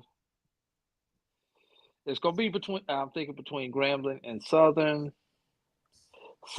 Southern is sneaky good. I think Southern gets, if Grambling and Southern play, I think Southern gets that victory. So I have to go with Grambling. Okay. On the other side, Bethune, definitely not Bethune. the Bethune Prairie View definitely no. Neither one of those will go 0-2. You know who I'm gonna say it is. You know who already. I'm gonna say who it is. You going with Jackson State? I am going with Jackson State. Correct. Didn't Texas Southern go 0-2 last year? They came in with a favorable record. I think They came in with a top might seed. have. They weren't top seed last year. They were not top seed. They were like number 2, weren't they? Last year. I know Texas Southern went. If it wasn't last year, it was the year before when they came in and went 0-2. They lost last year. Last year they went 0-2. I'm thinking about maybe 2 years in a row. And the only reason I remember is because I was next to Dr. Cavill. I don't remember if it was last year or a year before, and I was like, "Dang, Doc, Texas is done." After like the second day of the tournament, second or third day of the tournament, I was like, "Texas is done." So who is it, Drew? Come on, get off the fence.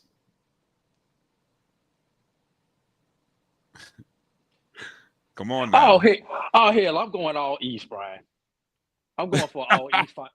I'm going all East Final Four. Wait a minute. So, but you didn't answer the question. Who's going 0-2 in the A bracket? Let's see. That means if I'm going all East, I'm going out there. I hope Doc don't fire me for not doing his show on Thursday. You're saying Texas? You're on Texas Southern's going 0-2? I'm going out on a limb, man. Wow. Is that going on a limb? Not really. You know something. You're so wishy-washy. I am wishy-washy on this one, and I'm the one who asked a doggone question. J State. I'm going J State. I pressured you. Now you're gonna say I pressured you into it. Oh my God. Final answer, J State. Okay. Since you asked that question about who's going 0-2, and I answered, and you tiptoed around it long enough. Let me ask this question: which SWAC West team? We obviously we have our affinity for the SWAC East, but I'm gonna flip it. Which SWAC West team makes it to the championship game? If there is a SWAC team, the bracket championship game or the championship game? The SWAC championship game held on Sunday, May 26th at 1:00. If there's a SWAC West team, who will it be?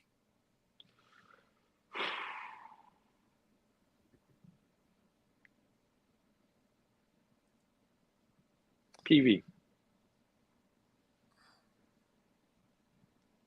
I got PV.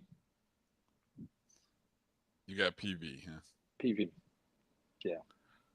I'm right there with you. I already told you. I told you I had to go with the Bethune Prairie View matchup. I'm right there with you. I'm going Prairie View as well.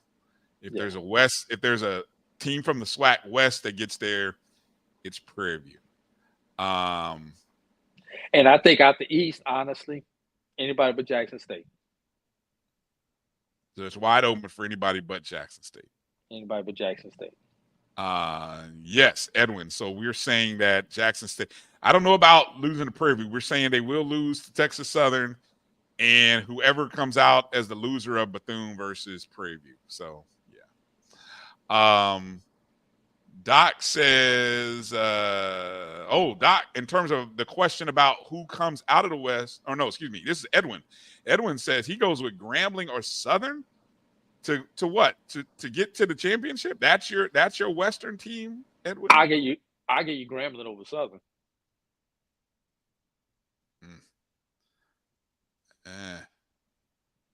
Doc says Grambling comes in very focused. He thinks they come in focused for this tournament after their disappointment being the regular season.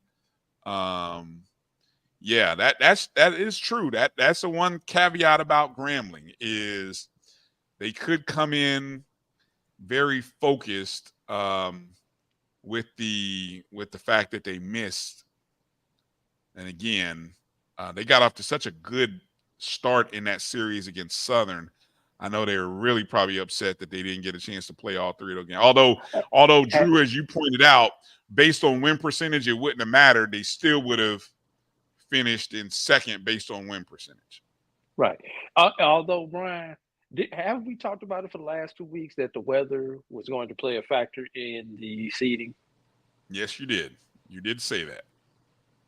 I think you were right. And speaking of weather, Brian,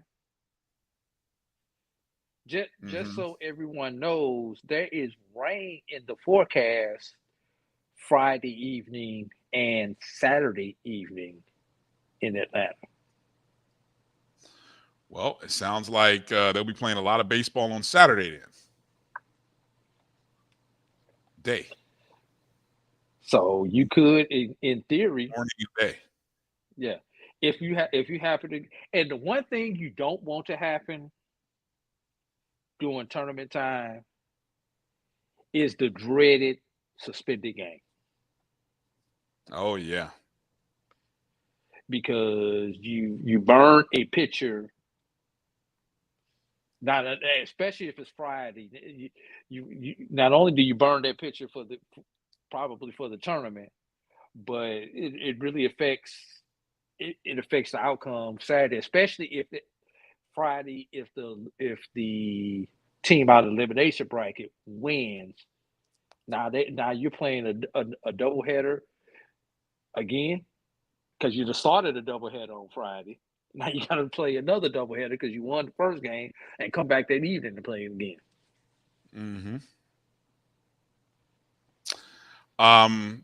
Good points there. Edwin brings up about the Southern. Do you buy into the Southern mystique in the SWAC baseball tournament?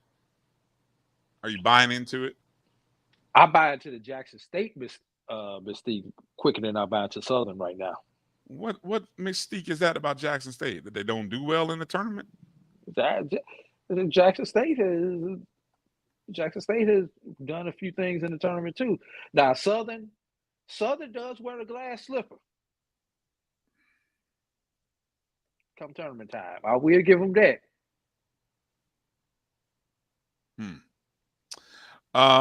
Let me see if this will sway any of your thoughts here. Let me give you some end of the season team statistics. I kind of did a little dive to say this is kind of my last little nugget here.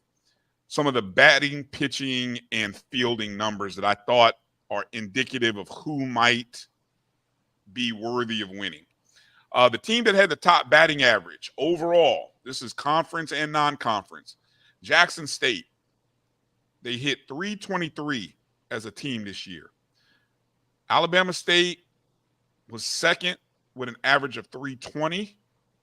Grambling was third, 313. FAMU was fourth, 300 even. So those are only four teams to overall on the season bat 300.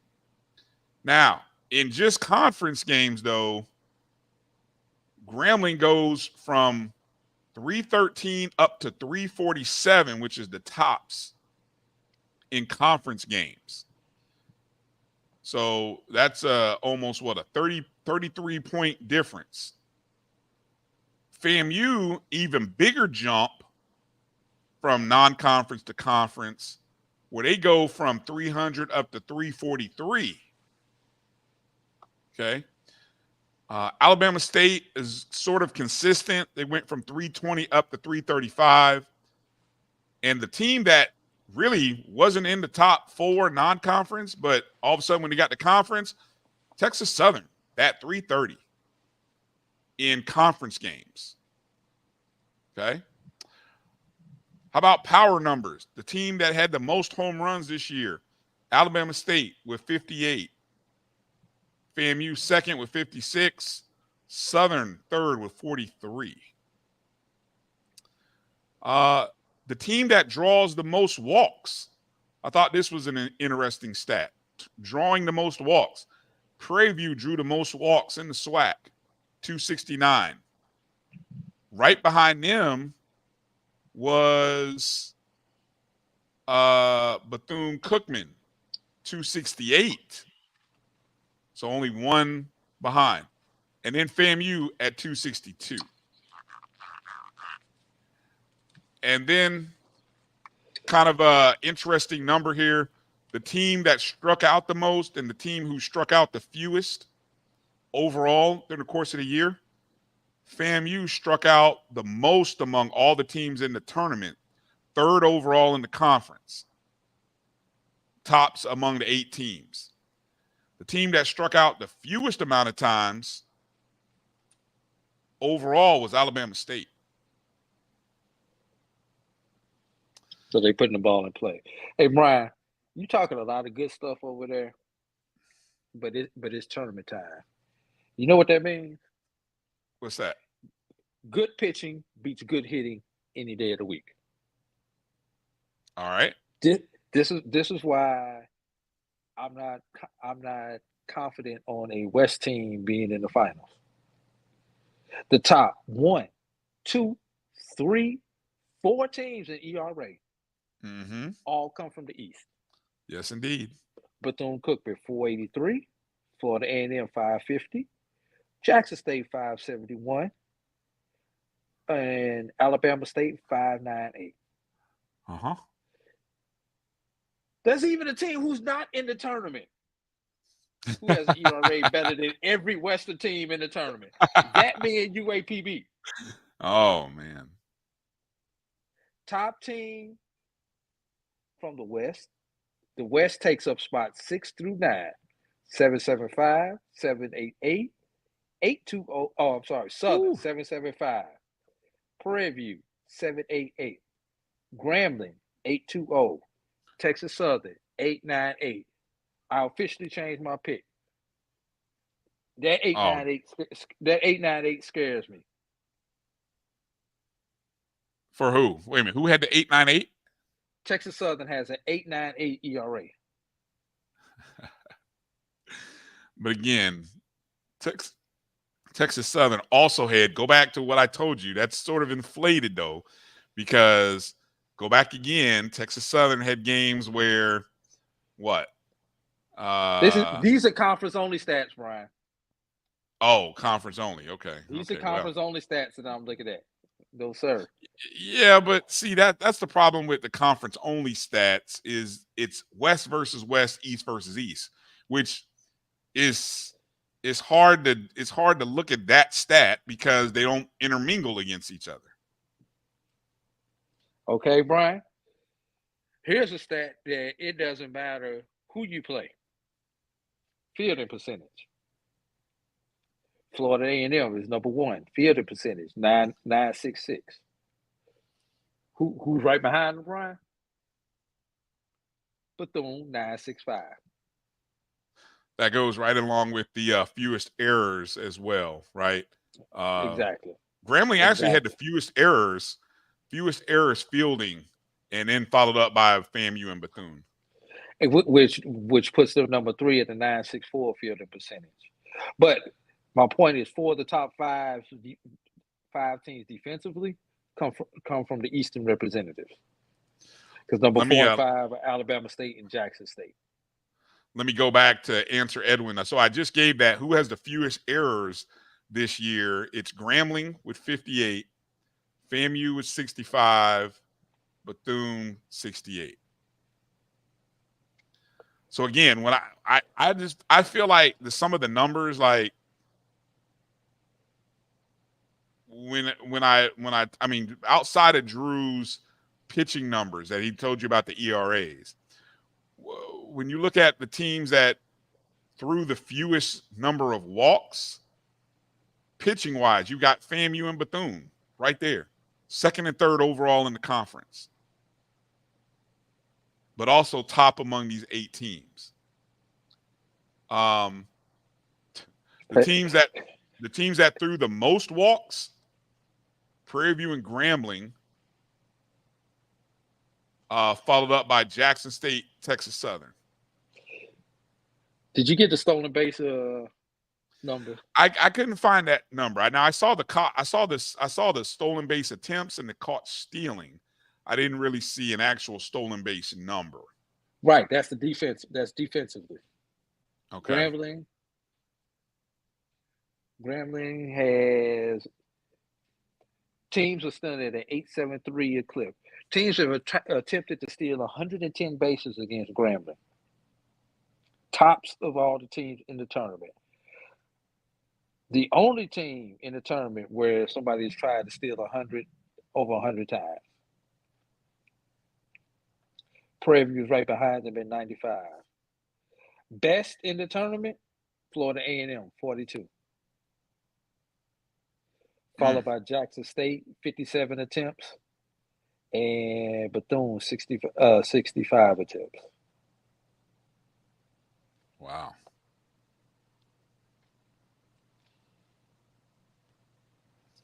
All right. So I think that kind of covers it. Obviously with these predictions, everything can go wrong right after the first pitch on day one. So we'll kind of see. And everything will go wrong. Yeah, possibly, because that's why they play the game. Yeah. That is why they play the game. So again, tickets are on sale. The SWAC Championship Baseball Tournament, Rush Chandler Stadium, Atlanta, Georgia. The games will stream on the SWAC Digital Network. If you heard our interview last week, Charles Edmond will be there calling the games, along with, I know he said Simone Stanley will be there. I think did he say Coach Kadar was going to be there? No, I think he mentioned Torrey Hunter may be doing some color Torrey Hunter, analysts. okay. Yes, I think that's who he said. Okay. Torrey Hunter this year might be getting right. in on some color action. But right. we are, I know a couple of times, we are planning on doing some live shows from there. Okay. Some of our regular shows. Hopefully I'll be there in time Wednesday where you guys can do a live cut in during the ONG, because the ONG will overlap with the game on Wednesday. Not sure if you're going to do a watch party on Wednesday or not, but I should be there. Thursday, I believe, Dr. Cavill's Inside the HBCU Sports Lab will air from there. So that'll be Thursday's show. Who knows? Doc may even be there to come on and retake the big chair from me. Okay. All right. We'll probably, might as well probably do something on Friday and Saturday, just a update from the tournament. We definitely gonna do something Sunday. Let's see. We do the SportsWrap Sunday from the stadium. Do it early. Do a post game. We'll figure that out. I remember we did that last year, right? We did it early last year. Yeah.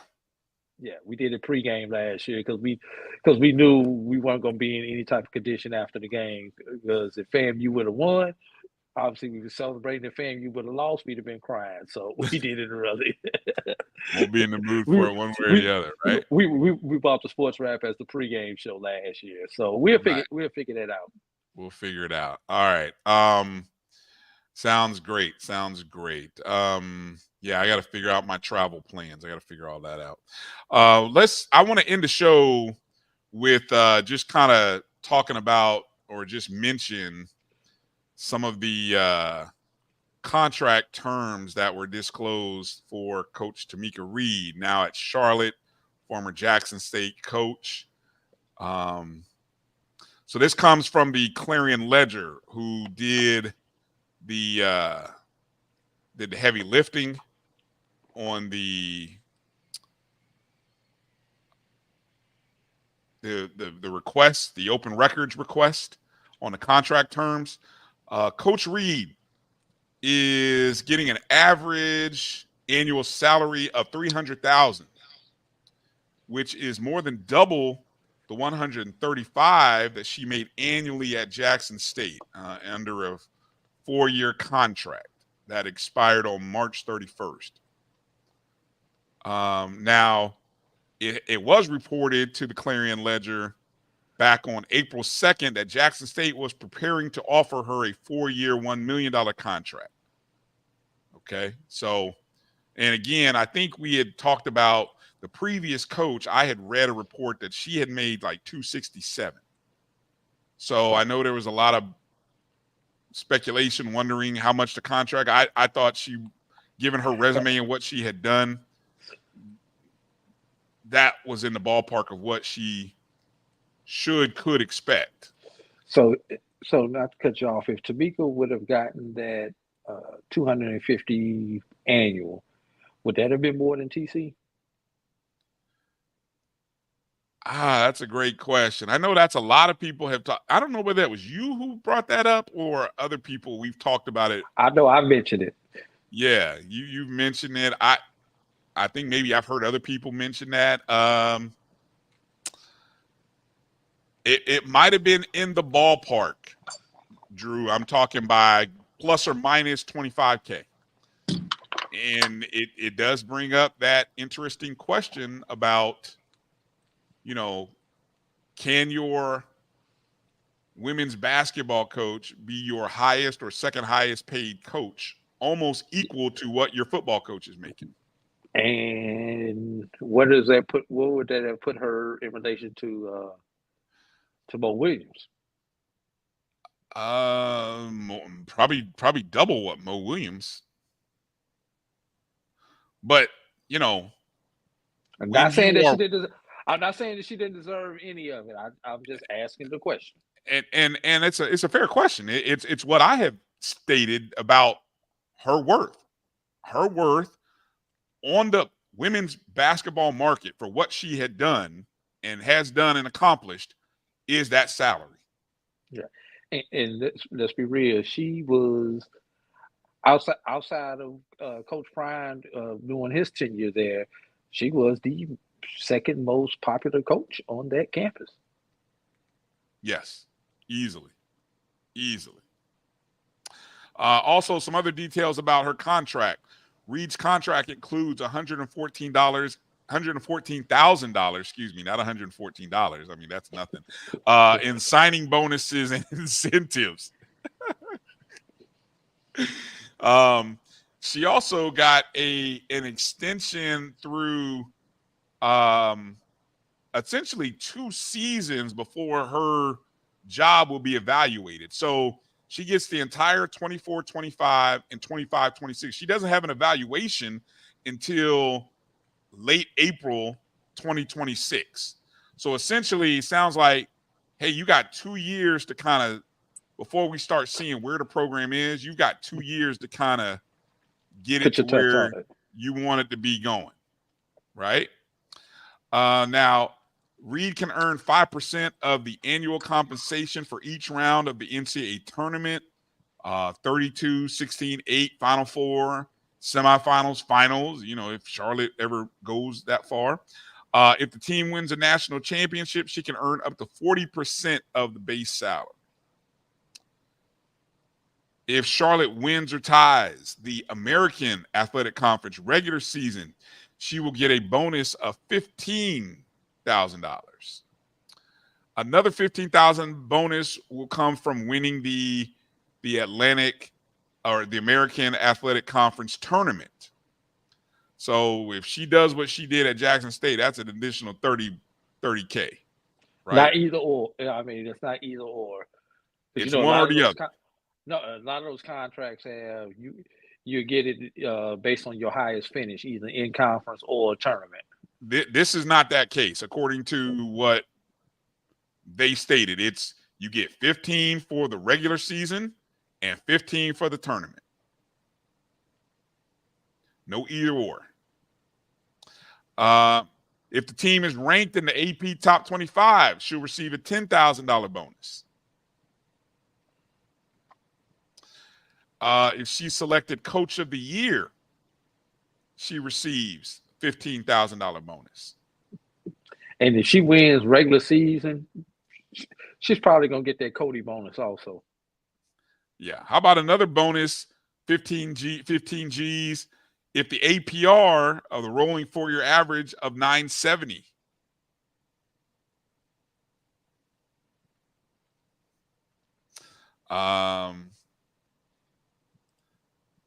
It's more of Jackson State had this. Jackson State had that. There you go. She also she received recently $20,000 in moving expenses. That's common. Check this out. This is what I thought was pretty dope. Now, she receives a car allowance of $750 per month. It's a pretty nice whip. Or use of a late model car. Late model described as 2024. Late model 20. She also gets a gas card for business and personal use. So you ain't have to come out your own money for gas. Recruiting. These folks just do it different. She gets 10 premium season tickets in the lower seating for the women's basketball and 4 premium seats for the men's basketball games. She also gets 6 football tickets as well for all the home football games. Says Reed can do commercials as long as it complies within the guidelines of the NCAA, and she can hold a basketball camp. This is nice. This is nice. I understand why. I wish I would have had that picture of her just smiling. I know why she's smiling. I see it. This I thought was the most telling thing. Now, the total salary compensation pool is $442,404 for the basketball staff. That's 3 assistant coaches, the 3 who came over from Jackson State. They already have a director of player development personnel. They already had a director of operations, a video editor, and an assistant, or excuse me, an administrative support associate. Damn. So again, we're talking. So if let's just play it. So that's what, 8 people you just described? 6 people. 3 assistant coaches, director of player development / personnel, director of ops, video editor, admin support associate. What's that? That's 7. That's 7 people. So let's just say those bottom 4, those non-assistant coaches get 50 each. That means your 3 assistants are making about 70 each, 60, 65, 70 each. Probably 80, maybe. I'm just saying, if you just do the math. Yeah. Let me see. Let's do the math. 442, 404 divided by 7. So everybody's not making 63,200. That's why I say get those last 4 positions, those non-coaching positions. Let's say that total pool is 200. 50 each.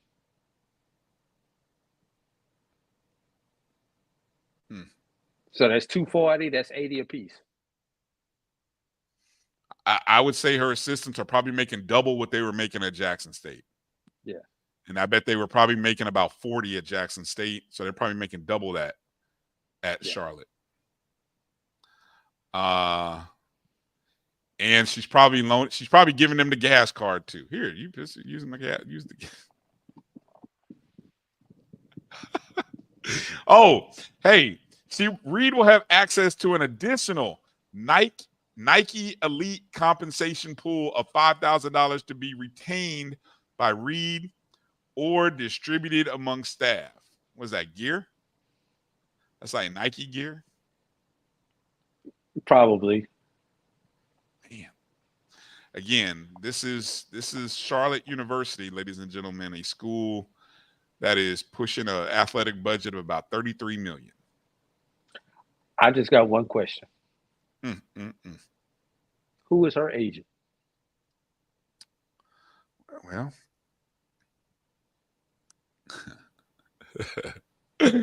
Well, it's a topic because, you know, the greatest HBCU women's basketball coach of modern era is receiving her worth. And I just found that to be an interesting story. That's why.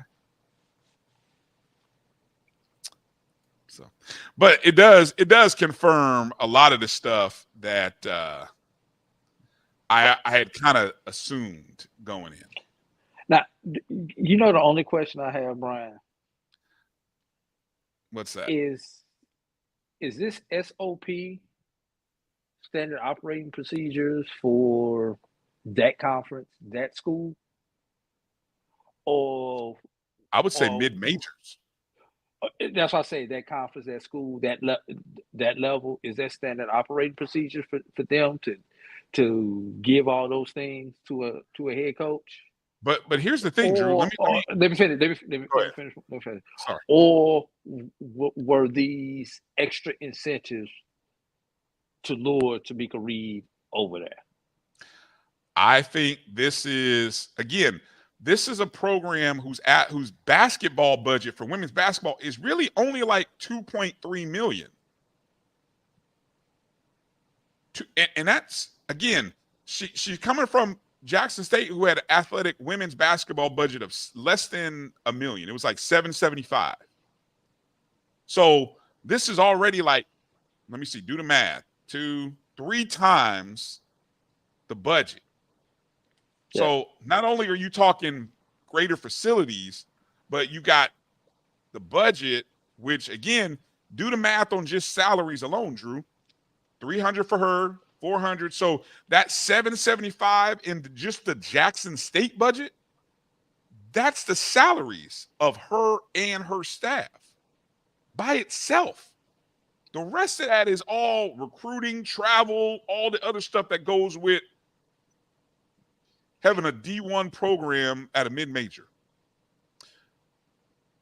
So, again, now, you know, man, that's a big what if. You might want to capitalize capitalize that whole sentence, because that's a big what if. Well, if she wins 6 SWAC championships, she gone too. She's gonna leave too. No, Brian. No, she won't. Yes, she will. No, she won't. You know why? Because she won't be there long enough to win 6. Somebody's gonna get her before she wins 6. Just reality, Jeremiah. Just reality. If she wins 6, the whole program needs to figure out a way how to increase the budget. That budget needs to increase 3 times itself. But I just find it interesting. No, I'm not. I don't mean to come off like shade towards JSU. I mean, we are what we are. But I think we have to look at what the marketplace is, and something that my late friend and co-host Kofi Hemingway would say: it's time for HBCUs to do more with more. And we have to move out of the doing more with less. And we have to start doing more with more. So we have to find ways to generate more revenue. We have to find ways to increase donor giving and support so that our programs can do more with more. I believe Jackson State, with what Tamika Reed built, Jackson State should be able to compete with Charlotte University. Charlotte University is not a Power 5 program. They're not. They have a bigger athletic budget, which allows them to do more. Again, so is that start at the university level? Is it just because of the state they're in? Maybe yes to all of those things. And, increasing enrollment, that's a great one. Enrollment size is also a key factor. That's a great question. I don't know what Charlotte's enrollment is compared to Jackson State's enrollment, But all of those questions, all of those factors should be evaluated and looked at.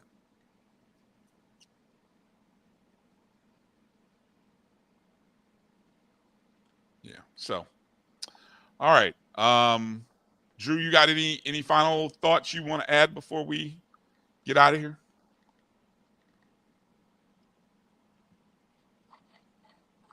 I'm trying to find the enrollment.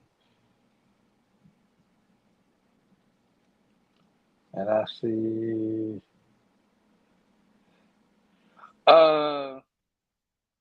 30,000 is their enrollment. Wow. 30, okay, that's significant. 3298, which was record enrollment, and this is from September 12th, 2023. Woo. So this is very recent. Yeah, you can do a lot with 30,000. Yeah. And I mean, it helps with the budget. It does. If you got an athletic or activity fee attached to 30,000 versus 7,000, makes a difference. Yes, it does. Certainly does.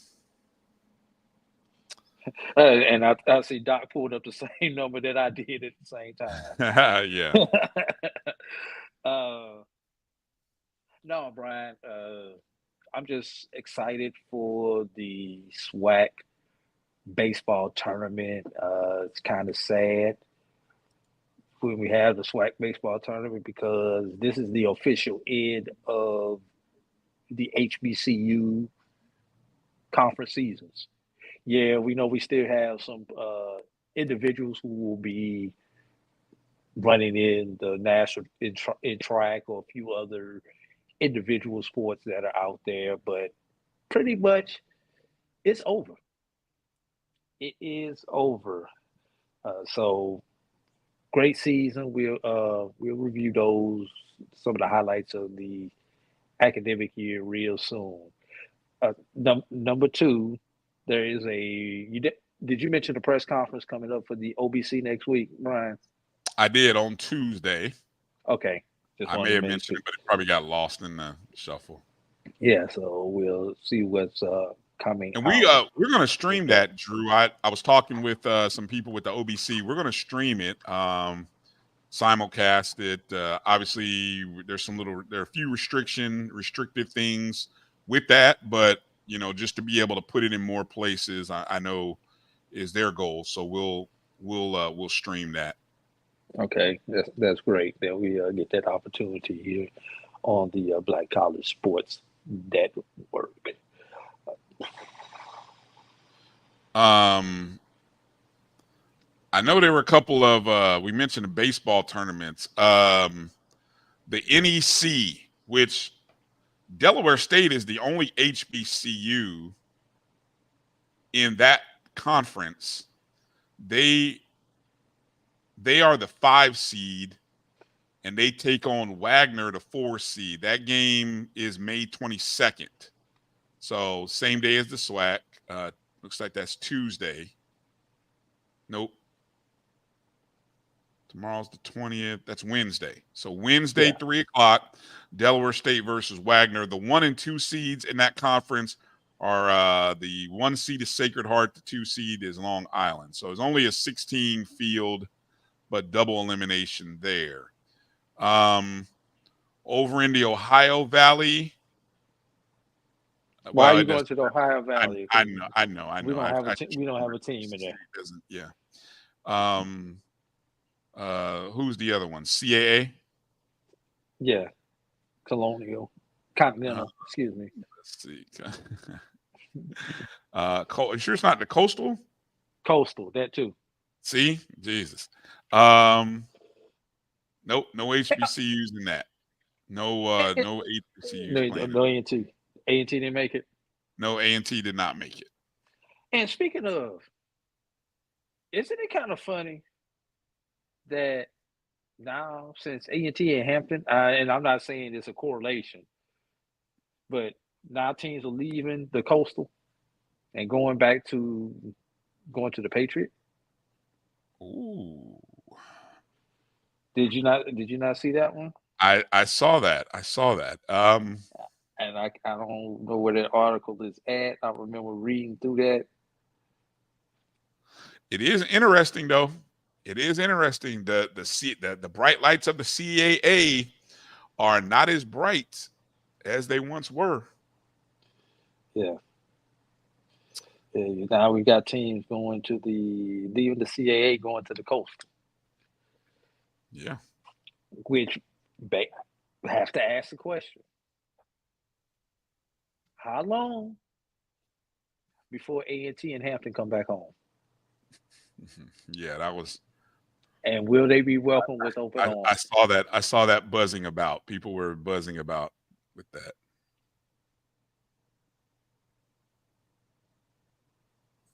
Well, it looks like we've got ourselves. Here's the question, Brian. Okay. This year's freshmen that enter both those institutions, when they finish their education, will those schools still be in their conference? I don't know. Yes. No. I don't know. That's within 4 years. Will they move conferences again? Will they move conferences within 4 years? I'm going to say no. I mean, you got to think about it. There is somebody who's at A&T who's been there through 3 conferences already. Because they were in the MEAC in 20. They were in the Big South in 21-22, and now they're in whatever you call it, Coastal. There's somebody who's graduated who's been in 3 conferences.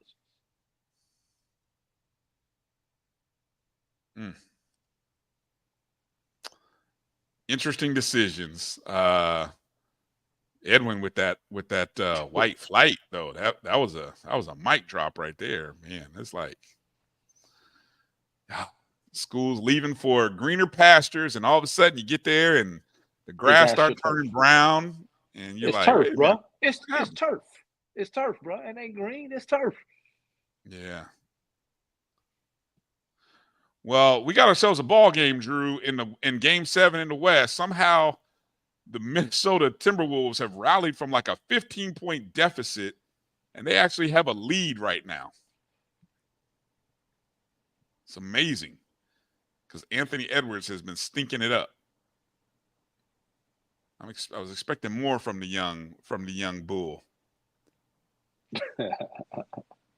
But all right, let's get ready to get out of here. Again, want to encourage you to check out our YouTube channel. Join the Black College Sports Network via the Jericho Broadcast Network's YouTube page, youtube.com/MyJBN online/join. 3 different donation levels. All of it goes to help support the BCSN and all of our shows and things that we are doing. Looking forward to releasing some new info, some new shows, some new road trips and things like that coming up in the fall.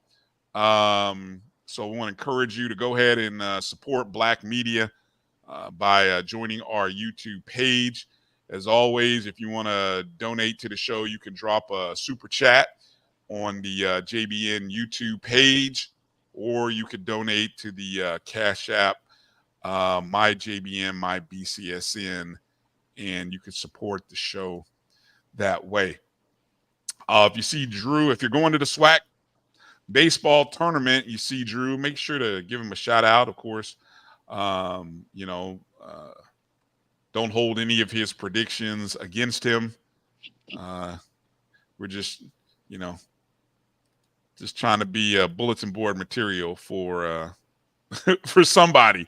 We'll see. I know we'll hear about it later. Somebody will say something. So, but it's good luck to all the teams. Congratulations. I'm still surprised Coach Hernandez come on our shows after the bulletin board material we gave him last year.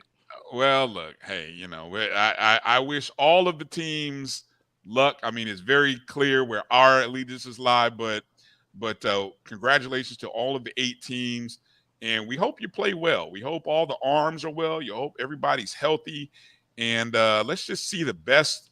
Let's just see the best performances. That's what I hope. If anything, that's what we get a chance to see. Here's the key to the tournament, Brian. Look at your Sunday starter. Look at your midweek starter. And then it happens every year. There's somebody who has only pitched once during the season, twice during the season, during the midweek, or may not have pitched at all, who comes and wins a big game for a team. Who will that be this year? Who will he play for? Great point. It happens every year. It does. We shall see. Sunday starter, midweek starter. Those are going to be the key on the teams that advance. All right, there you are. You heard it here first. That's what you're looking out for. So everybody enjoy the upcoming week of SWAC baseball. Again, all of the games will be broadcast on the SWAC Digital Network. Good luck to Delaware State over in the NEC. Congratulations to all of the softball teams that participated in their tournaments this past week. And that's going to do it for this show. For A.D. Drew, I'm Brian Fulford. Pacers in 6. That's right. I called it. Eastern Conference Finals, baby. Taking out the Celtics. Pacers in 6. Travel light, everybody. Travel light. Peace out. But you stay hard.